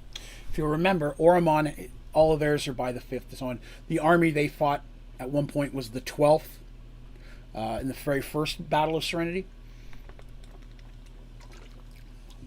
So to be in the 5th rank is actually a pretty good. You're above middle in that one. He tells them that he was part of a group sent far to the north to help quell an uprising of the last ogre tribes. The northern border of Oromon was a mountainous area. And living all along the edge of those, in the land just south of those mountains, were several ogre tribes that had been there for generations. And the land was pretty good land, and Oromon had been trying to take the land, and the ogres keep trying to take the land back. They've been fighting over it for many years. Darren was excited, as he'd never ever traveled far from the capital before. Darren had spent his entire life serving in or near the capital, or some of the small towns around it. The capital city being, of course, where Mercy and Darsh were fighting in the arenas many, many years ago. Darren describes himself, he was a very quiet young man who kept to himself. He didn't have a lot of friends per se, but, I did my job. I served loyally. I was respected as I respected those. I was never a problem maker at all. But he explains that he'd been raised by his uncle because his father had died when he was very, very young. His mother died in childbirth, but his father died when he was just a very young boy. His father had, and he says this part very proudly, that his father had been a captain in the 2nd Regiment. And so he died in battle and very honorable and all that kind of stuff. But it's something he's very proud of. Now, Darren's uncle raised him. He himself had no children of his own. Raised him secretly worshipping Minara, goddess of light. You got to understand, he's telling this to people he doesn't know and technically can't see, in a country where worshipping another god is technically against the law. But he's just telling that to Artemis and Mercy and friends without any fear or concern. So he'd raised secretly worshipping Minara, goddess of light. And while Darren did not agree with a lot of the things the Empire did, doesn't agree with a lot of its stance of slavery and the things that's allowed, doesn't agree with the only Pandora worshipping, which again had only been that way for a while. It wasn't always that way. He was a patriot, and so he joined the military at a young age, hopefully one day to, bring honor to his father's name, eventually have a family of his own, so on and so forth. The fact that his father died in the 2nd in battle actually passes on to him a lot of opportunities. He'll get the chance that some people wouldn't because of that. And he did his best to make good on those. So they headed north. Again, traveled for weeks and months, far from any lands he'd ever been to before. And he says when he left the capital city, he never dreamed he'd never be back. His group was part of several different forces that were fighting the ogres, pushing them further and further to the north. The Empire had been winning. The ogres were losing in numbers.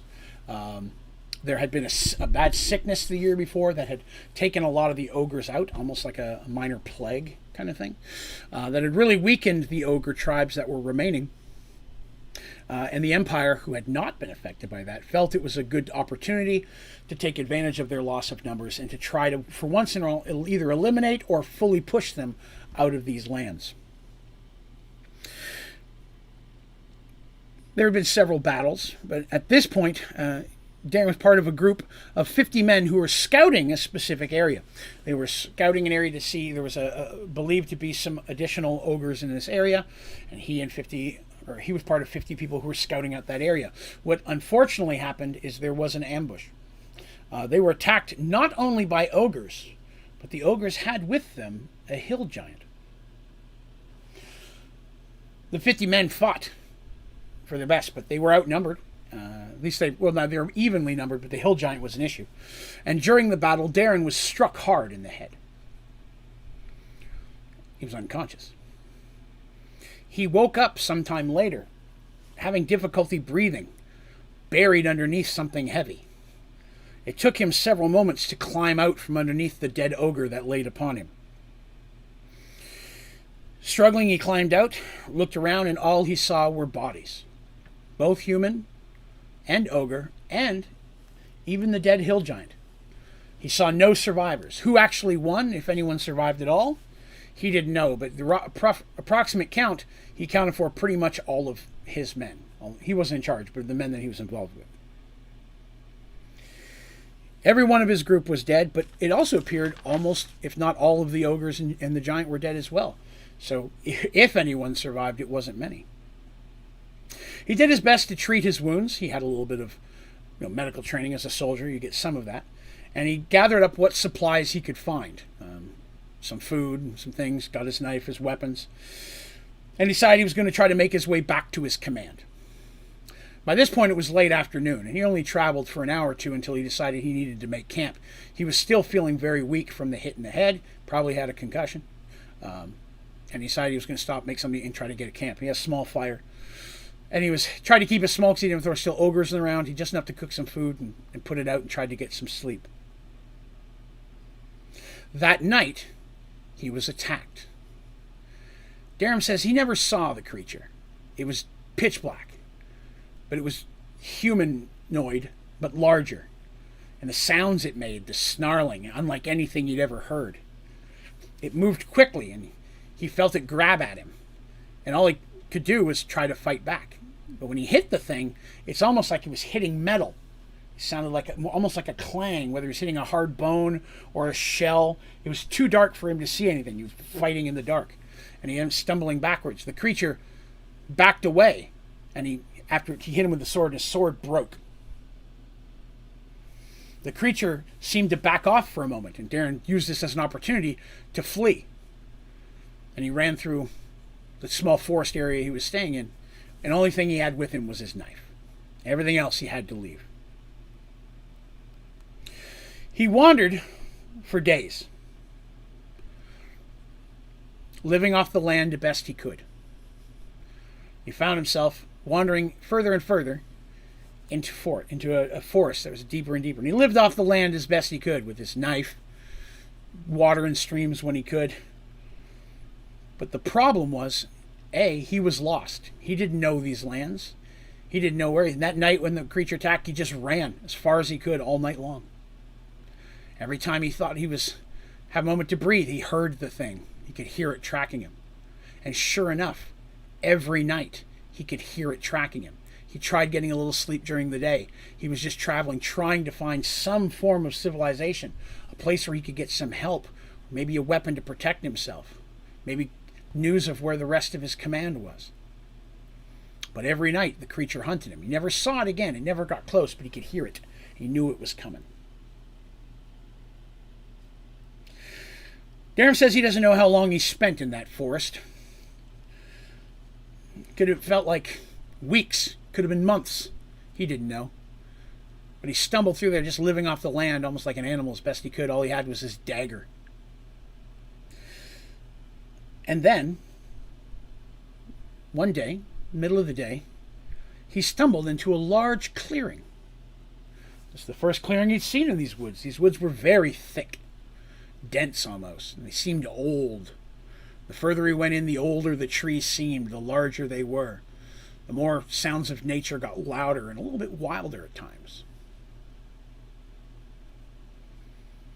In the center of this large clearing was an oddly built tower.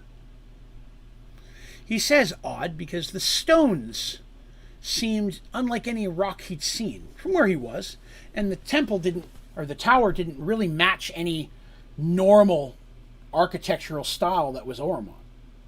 Looking at it, he could see it looked very old, if not ancient. And he didn't know of any other civilizations up in this area. Technically, he thought where he was now was mostly ogre lands until the last couple generations. So no humans had lived up in here. And looking at that, he could see there's no ogre made this. This tower is no way too fancy or nice or sturdy to be built by an ogre. He saw that the tower doors were open, big double doors at the base.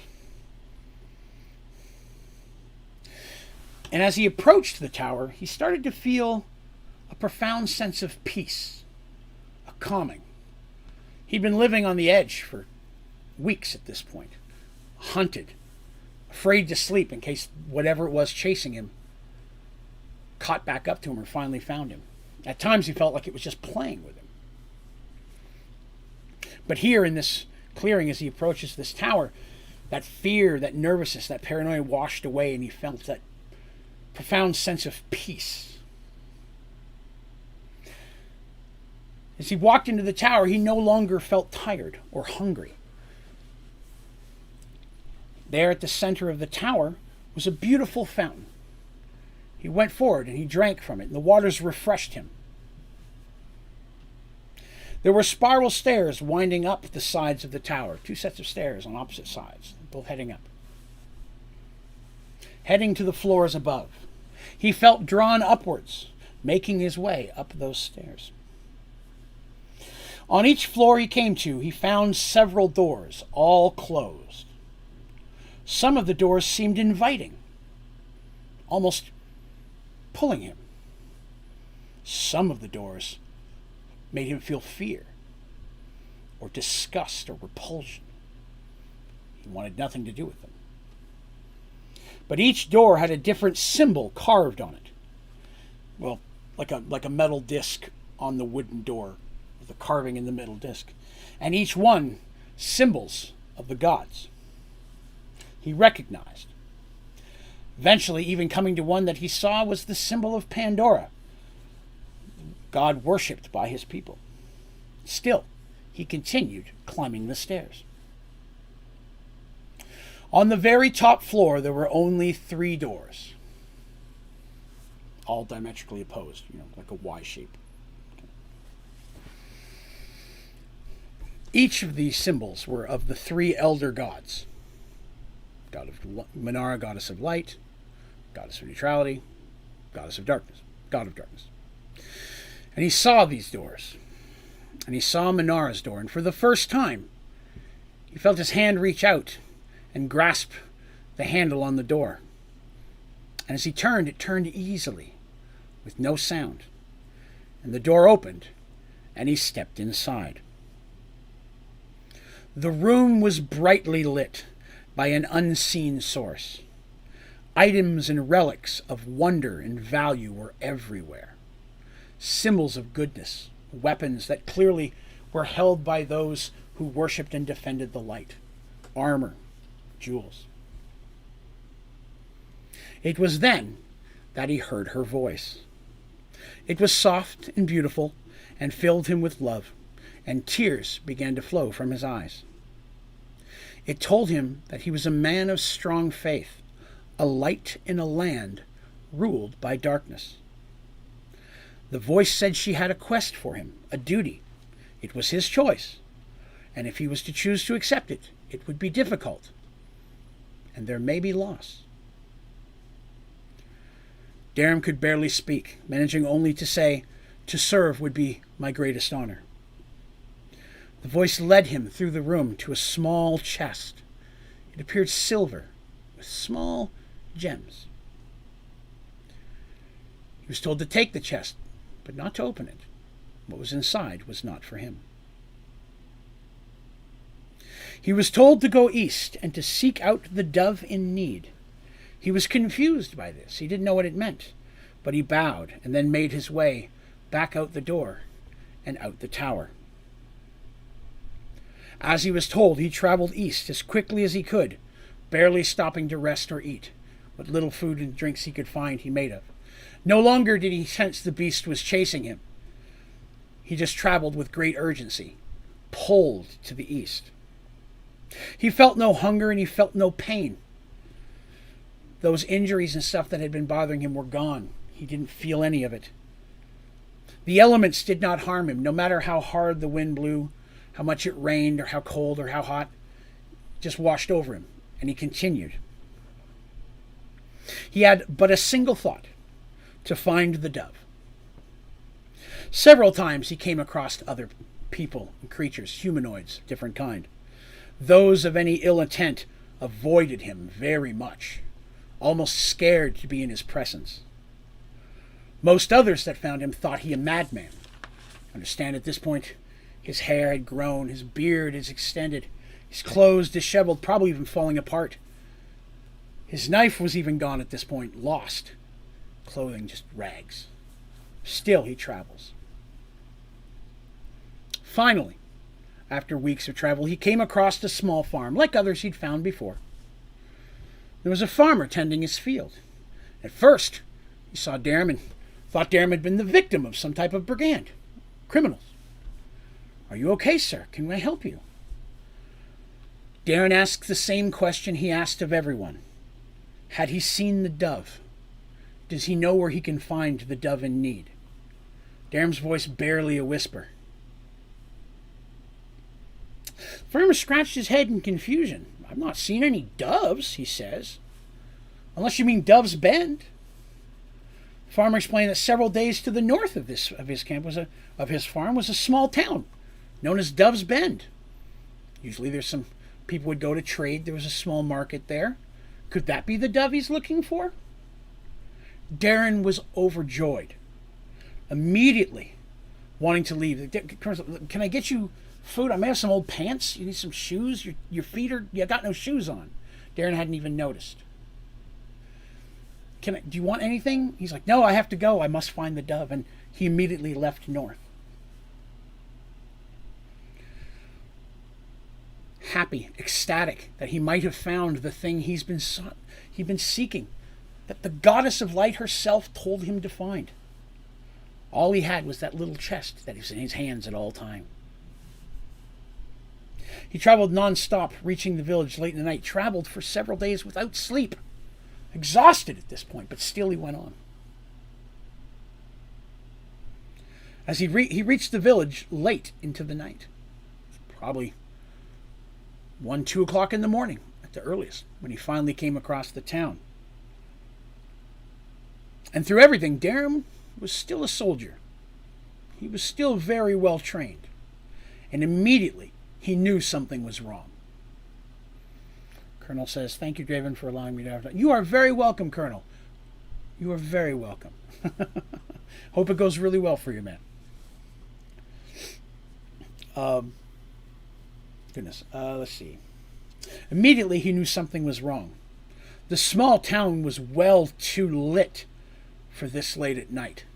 He could see, just as he's approaching the town, light coming from the town center itself. Not like the buildings are on fire, but just well too bright, many torches, or a big fire of some kind. He moved slower and more carefully, watching. As he reached the edge of town, it was then he saw the first undead invader. It was clearly the corpse of an ancient warrior of some kind, well armored, still bearing a heavy sword. The creature's face basically gone, just a skull at this point, but a glowing red energy coming from its eyes. Darren was very careful to avoid it as he continued to sneak through the town and make his way towards the city's center. As he approached it, peering around the corner of a building, he could see the townsfolk surrounded by more of the undead ancient warriors. Nearby, on a large horse made of death itself, sat a being of pure evil. Its skeletal face grinned evilly as it reached forward and touched, ever so lightly, the forehead of one of the citizens. The poor man's body began to shake and convulse as its life was drawn from him, and then he crumbled to the ground, a husk. This evil thing, this source of darkness, motioned to the warriors for another person to be brought forward. Darren could not allow that to go on any further. He moved quickly, running towards the townfolk, the small chest held out before him. Several of the undead saw him, but none would move towards him, held back by the now glowing chest in his hands. He burst through the townsfolk, pushing his way before the demon on the horse. "What is the meaning of this?" spoke the minion of death. Darren stepped before the next citizen, a young pregnant woman who was next to feed this creature. Before him, he held up the chest. Seeing it, the creature cried out, turning its horse and attempting to flee. With almost no voice left, "Behold the light," whispered Darren as he opened the chest. A blinding light filled the entire town. Townsfolk stumbled backwards, hiding their eyes. You could hear the undead screaming out in pain and anguish. And Darren just stood there, basking in the light of his goddess.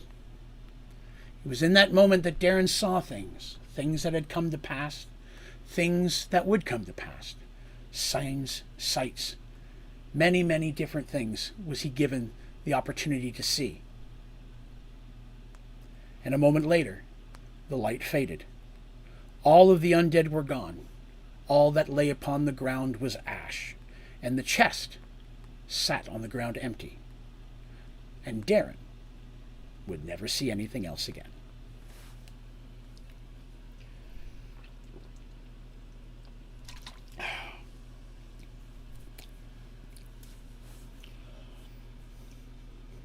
The townsfolk of Dove's Bend knew Darren was their hero. He'd saved their lives. And since then, he has lived here, being taken care of, provided for by the people of the city.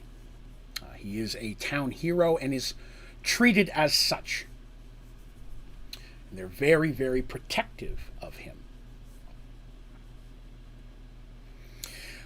Darren explains that the forest that he found the tower in was far, far to the west, near the old ogre home, the lands to the north.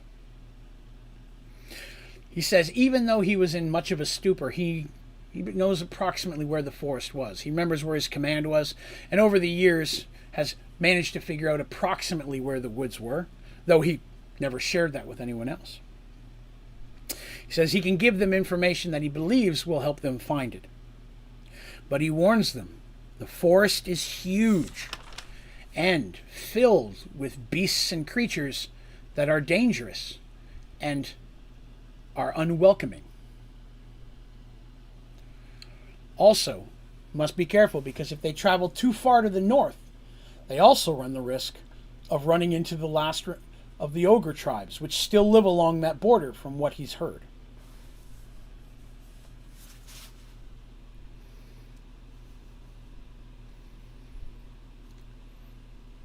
He answers some questions, what he remembers of the tower and such, and his memory's pretty good. Even at his age, he's told this story, you can tell, many times. And yet, every time, it's probably been identical. He hasn't had to embellish anything. He speaks only. He doesn't consider himself a hero. He considers himself only a loyal servant of the gods, and was given an opportunity to save many, many lives.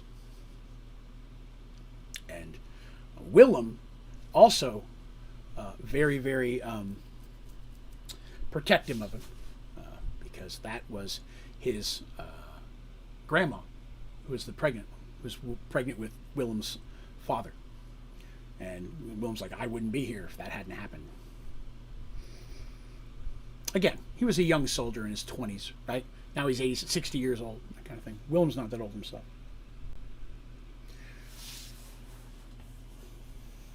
Sitting over the fireplace, everybody, the whole time the story is going on, keeps looking at it. But there's a small silver chest with some small, probably relatively expensive or valuable gems in them. And it sits there, polished and shining like it was just made yesterday. Darren smiles because he knows what they're looking at. And he tells Mercy, if you'd like to touch it, you can. It's okay. It's just a chest now. The magic that was inside of it saved my people. And now it is just a memory of the most important day of my life. Mercy, in fact, we all do take it down and look at it. And again, it's very well made. They would never say it's a specific craftsmanship. They would never say it's dwarven or elven or even human. It's just unique. Mercy gently lays it back up in its place of honor. They decide to spend a day here, a place they can finally rest. There's an inn. They get some rooms, purchase lots of supplies, because again, they know they're about to travel even further. And it's during this time that they have to decide what route are they going to take. Speaking with Darren and now Willem, who knows a little bit more of the area, again, as before, the Empire doesn't really come up this far anymore. Ever since the merge, the Empire's not been worried too much about the north, because at the top of the north is, again, all sorts of things. There's a swamp, there's the mountains, there's the ogres. There's not really anything worth plundering up there.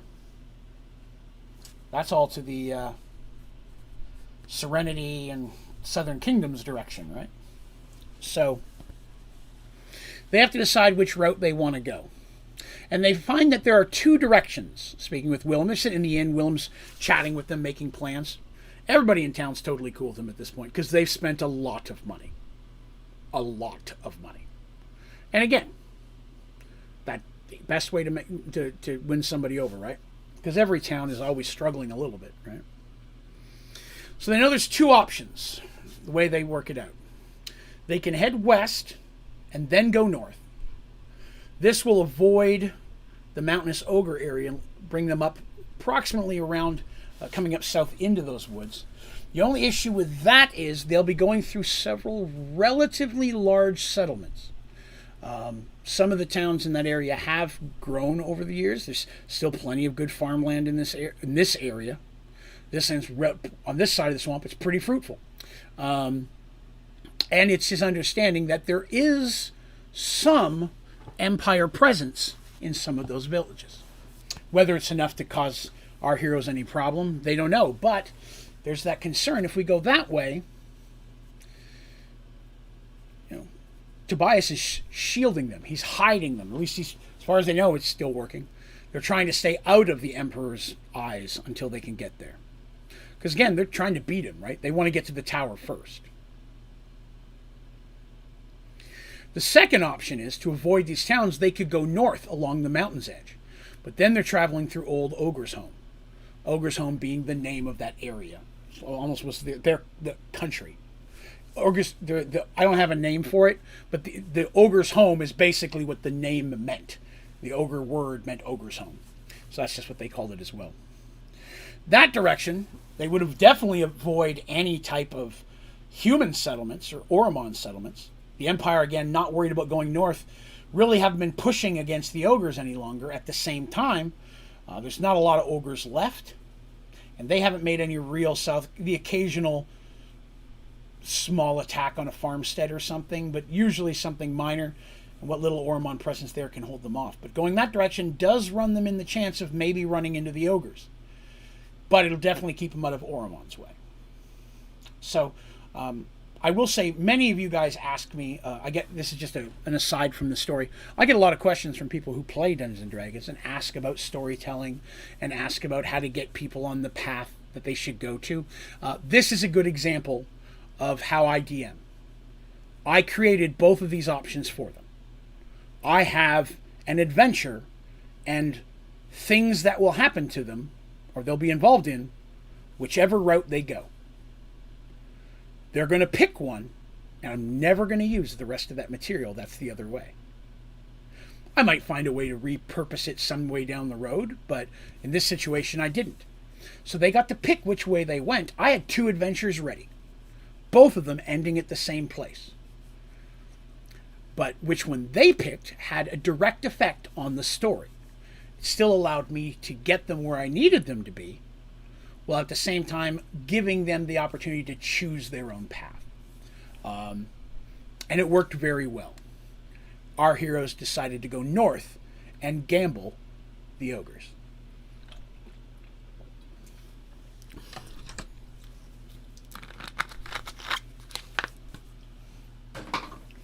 So north it was.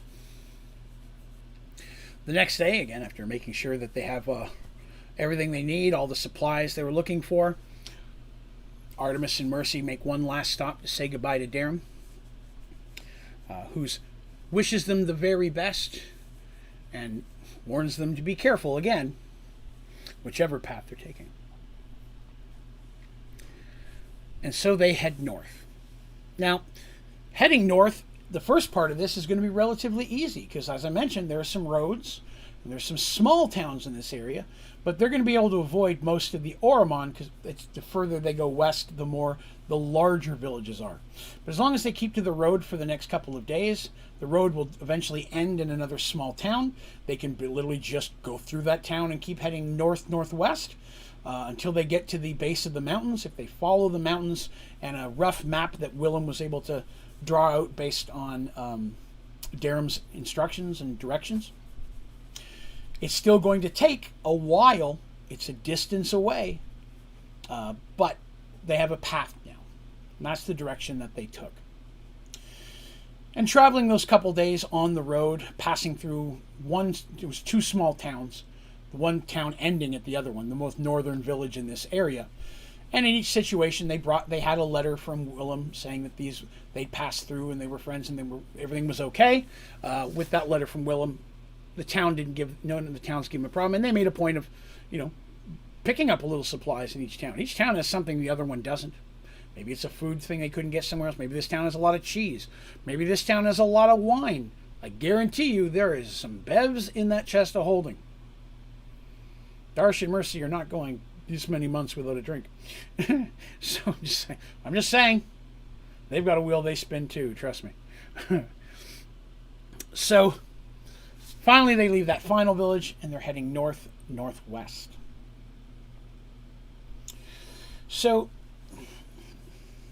I'll tell you, just as a brief aside, had they chosen to go to the other route, they would have come to a village that had an Oromon commander and a decent sized contingent of military there that they would have had to either defeat, ally with, or pay off. It was different paths they could have taken with that, but they never went that direction.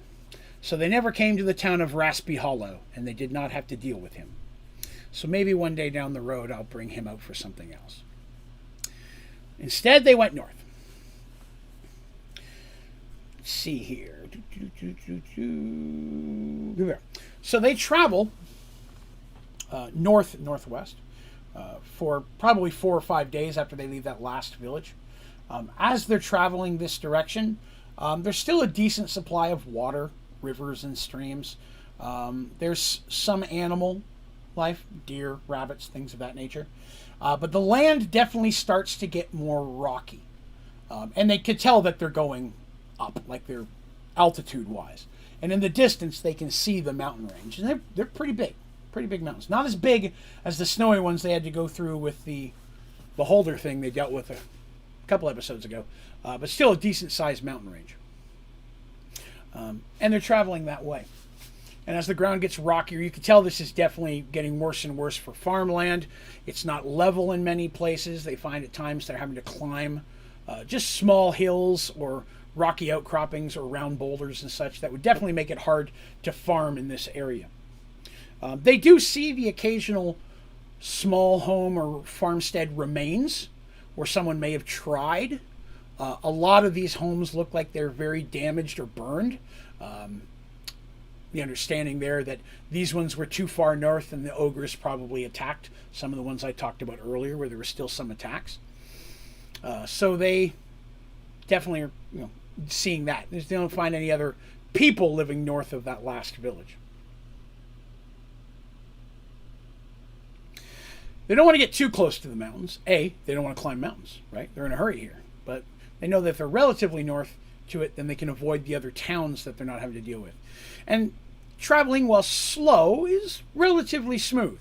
They don't run into any problems. There's no things to fight. There's no real monsters up here. They don't run into the Empire at all. So that stuff allows them to travel pretty smooth. They just don't make as much distance as they were before because of the difficulty of the terrain. And as they find themselves really getting to the base of these mountains, they stop heading north and start heading straight west. And they do that for about 3 days. Now again, just today, think about how much time has passed for these folks, right? Days in the swamp, 9 days to get to Dove's Bend, 2 more days to get to the northern village, several days north, now 3 more days. It's already been several weeks since they met Agatha. These folks are just being away from their families for a long time. And they still don't know exactly how much further they have to go. The incident happens relatively early in the day. Probably 10 or 11 o'clock a.m. Before noon. Sun's not yet reached the height of the center of the sky. And they're traveling through an area that's particularly rocky. And they're having to A couple times having to stop and double back because they're getting to areas where it's just not really climbable. Some days it's relatively smooth, they walk with ease. Some days it's just rocky. This is one of those. It's in one of these rocky outcroppings that they are set upon by the ogres. They had been watching for the ogres. They had been worried that this could happen. But even with their preparations, the ogres got the jump on them. And the ogres, literally, they following one of these paths, they get to almost like a dead end where they have to stop and turn around. But the ogres have instead cut off their retreat. And now they're surrounded by rock on three sides with a contingent or group of ogres behind them. They draw their weapons. Of course. They're not idiots.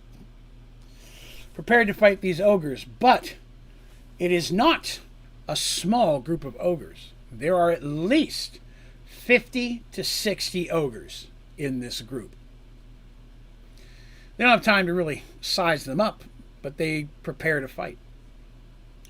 Surprisingly, an ogre steps forward, tells them to put their weapons down, and to basically give up. You are outmatched. What you see, the ogre's speaking broken common, but bear with me. He's like, what you see behind me is only partial of my forces. Look up. And they do. And above them, on the upper edge of the road, are a bunch more ogres with great big rocks. Like big rocks. He goes, you cannot win. I see you have many weapons. I see you have magic. You still cannot win. You do not have to die here today.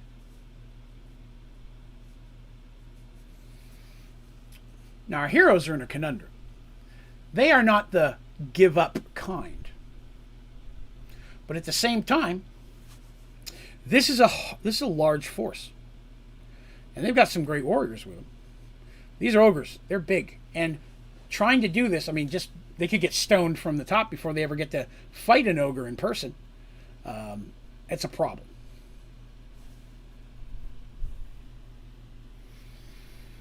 Mercy is not one to give up. She's like, the first one of you that steps, because it's kind of like a little canyon here. First one of you that steps in here is going to feel my blade. He goes, you let us pass, and there doesn't have to be any type of combat, or any type of death here today. The ogres laugh. Because, they're ogres, man. They're kind of jerks, right?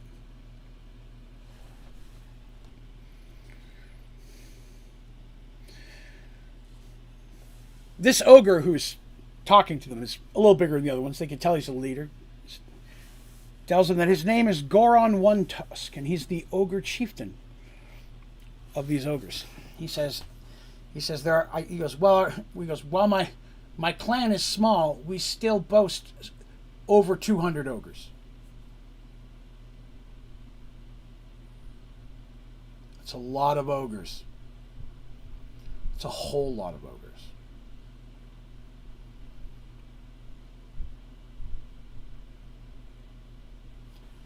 He turns to several of his ogres and says, bring me their weapons.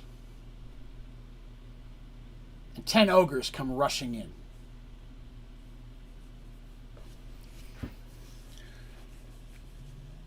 Battle begins.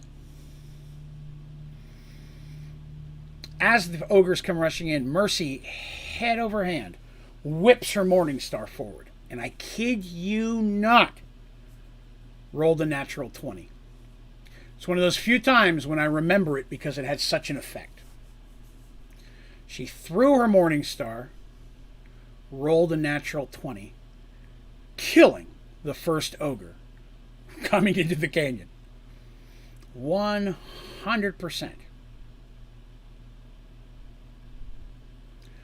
And before its body even hits the ground, her Morningstar is back in her hand again. The other ogres come in to fight. Darsh and Garrig, two of the first ones they come across. And in just a minute or two, all 10 of the ogres are down. Now, while this is going on, the mages aren't doing anything. They're preparing spells to try to defend them from the rocks above, because they're expecting that. Jenna says, I want to sleep. I've got about 15 minutes left. 10 to 15 minutes, and we're going to call it a day. I'll be ending right about 10:30 today. So I promise I'm almost done. So within this 10 minutes, within those 10 ogres, everyone's on the ground. Now, they got one or two hits in, but nothing serious.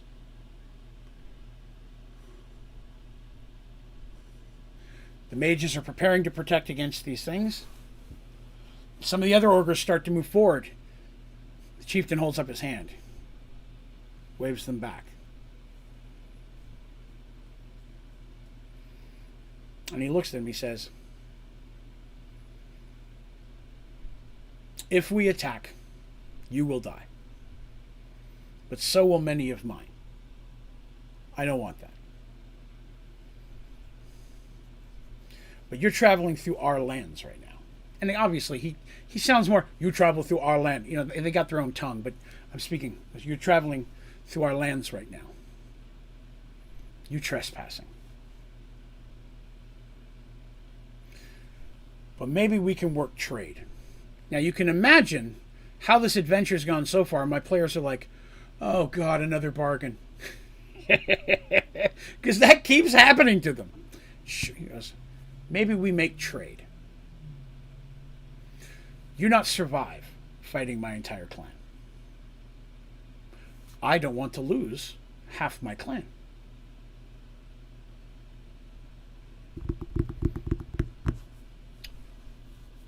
I'll make you a deal.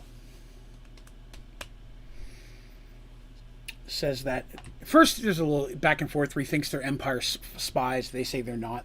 That happened, only took a minute.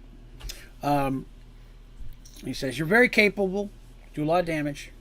You never get through all of us. But we are currently a clan at war.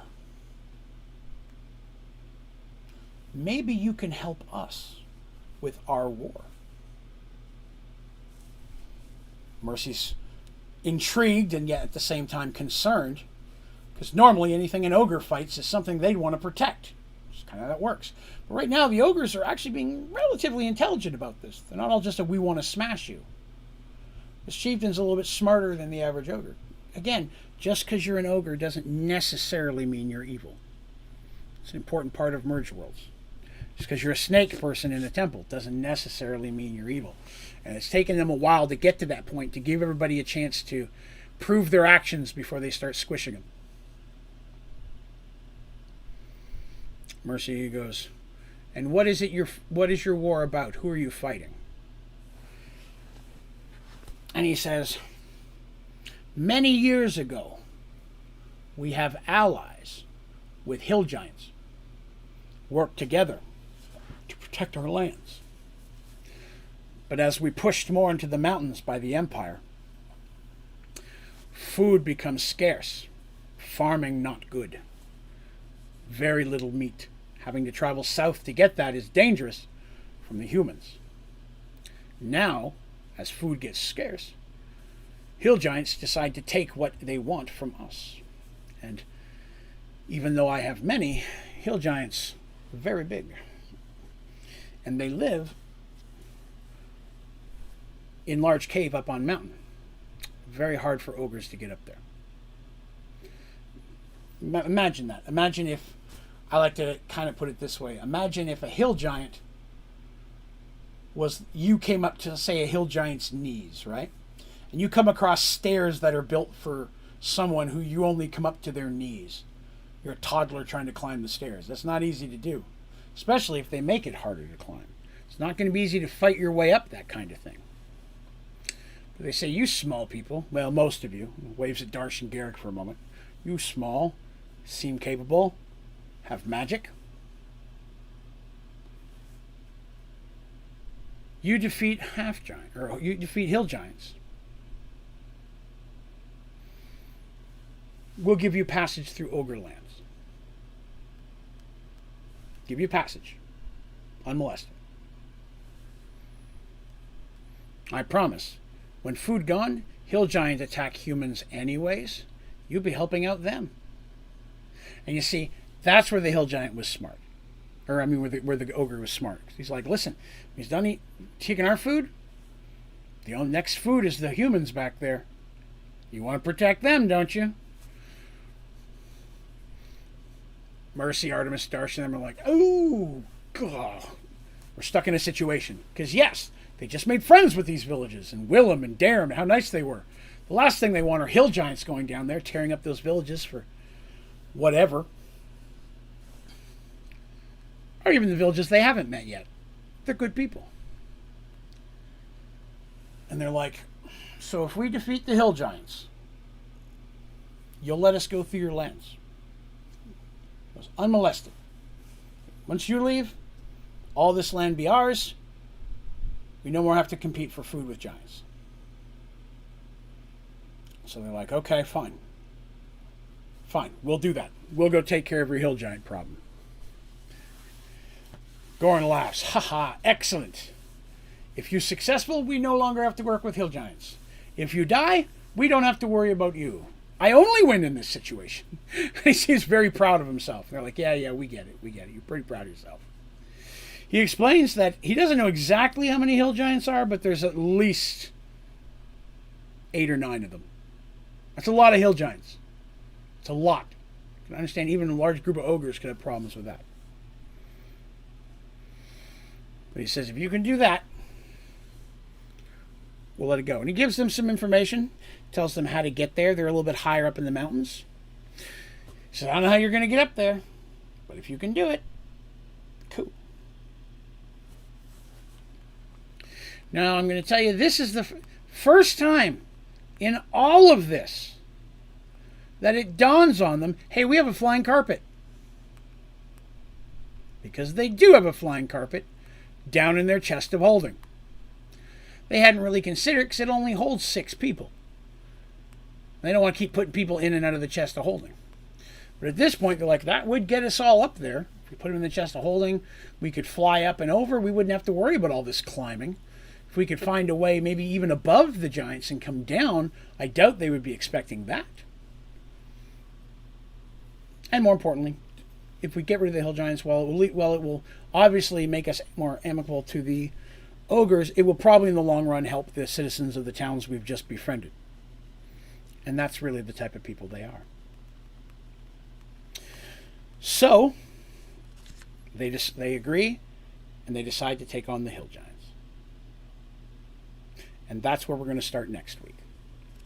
I'm giving a couple minutes because last couple episodes I've been giving a chance for people to ask questions.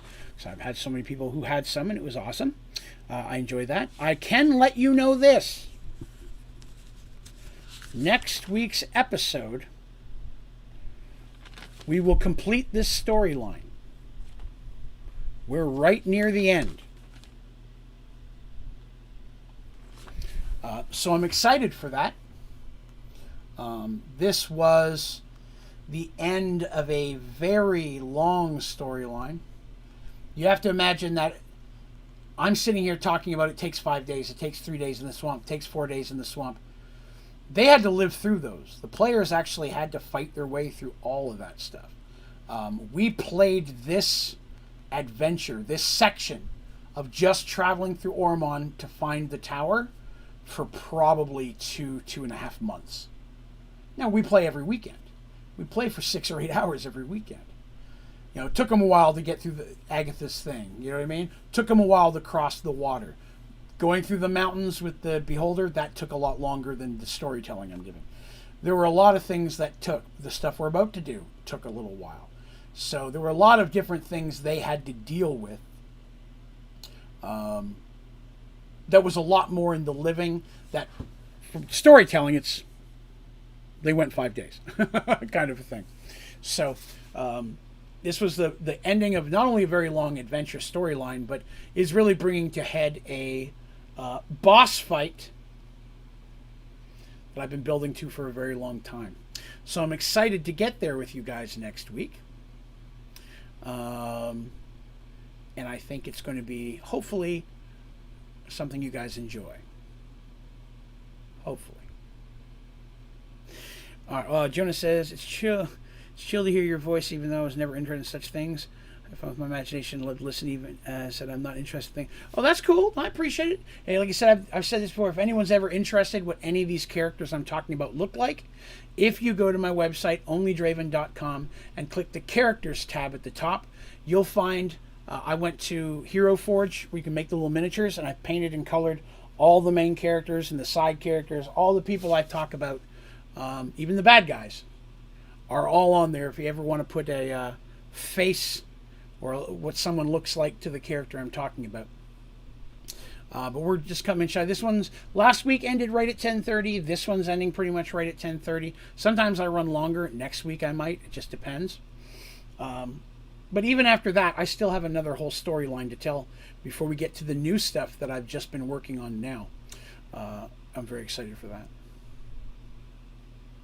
So, if anyone has any other questions about anything we've done or I've talked about tonight, feel free to throw them in chat. I'll give it just a minute or two as I'm saying my goodbyes. And while I'm doing that, if a question pops up, 4:30 a.m.? Oh, good Lord. My friend, get some rest. I appreciate you sticking with us this long. I hope you get some rest. But as for the rest of you, and you as well, Jonas, thank you so much for coming by again today and letting me share my story. It is my favorite thing that I get to do. I say that every week because it's true. I love getting to share this with folks, and it's awesome just for me to get to relive it through the telling. If you had a good time today, please be sure to click like. If you are not subscribed, be sure to subscribe. If you're listening to this on iTunes or Spotify, it would be awesome if you'd follow or subscribe the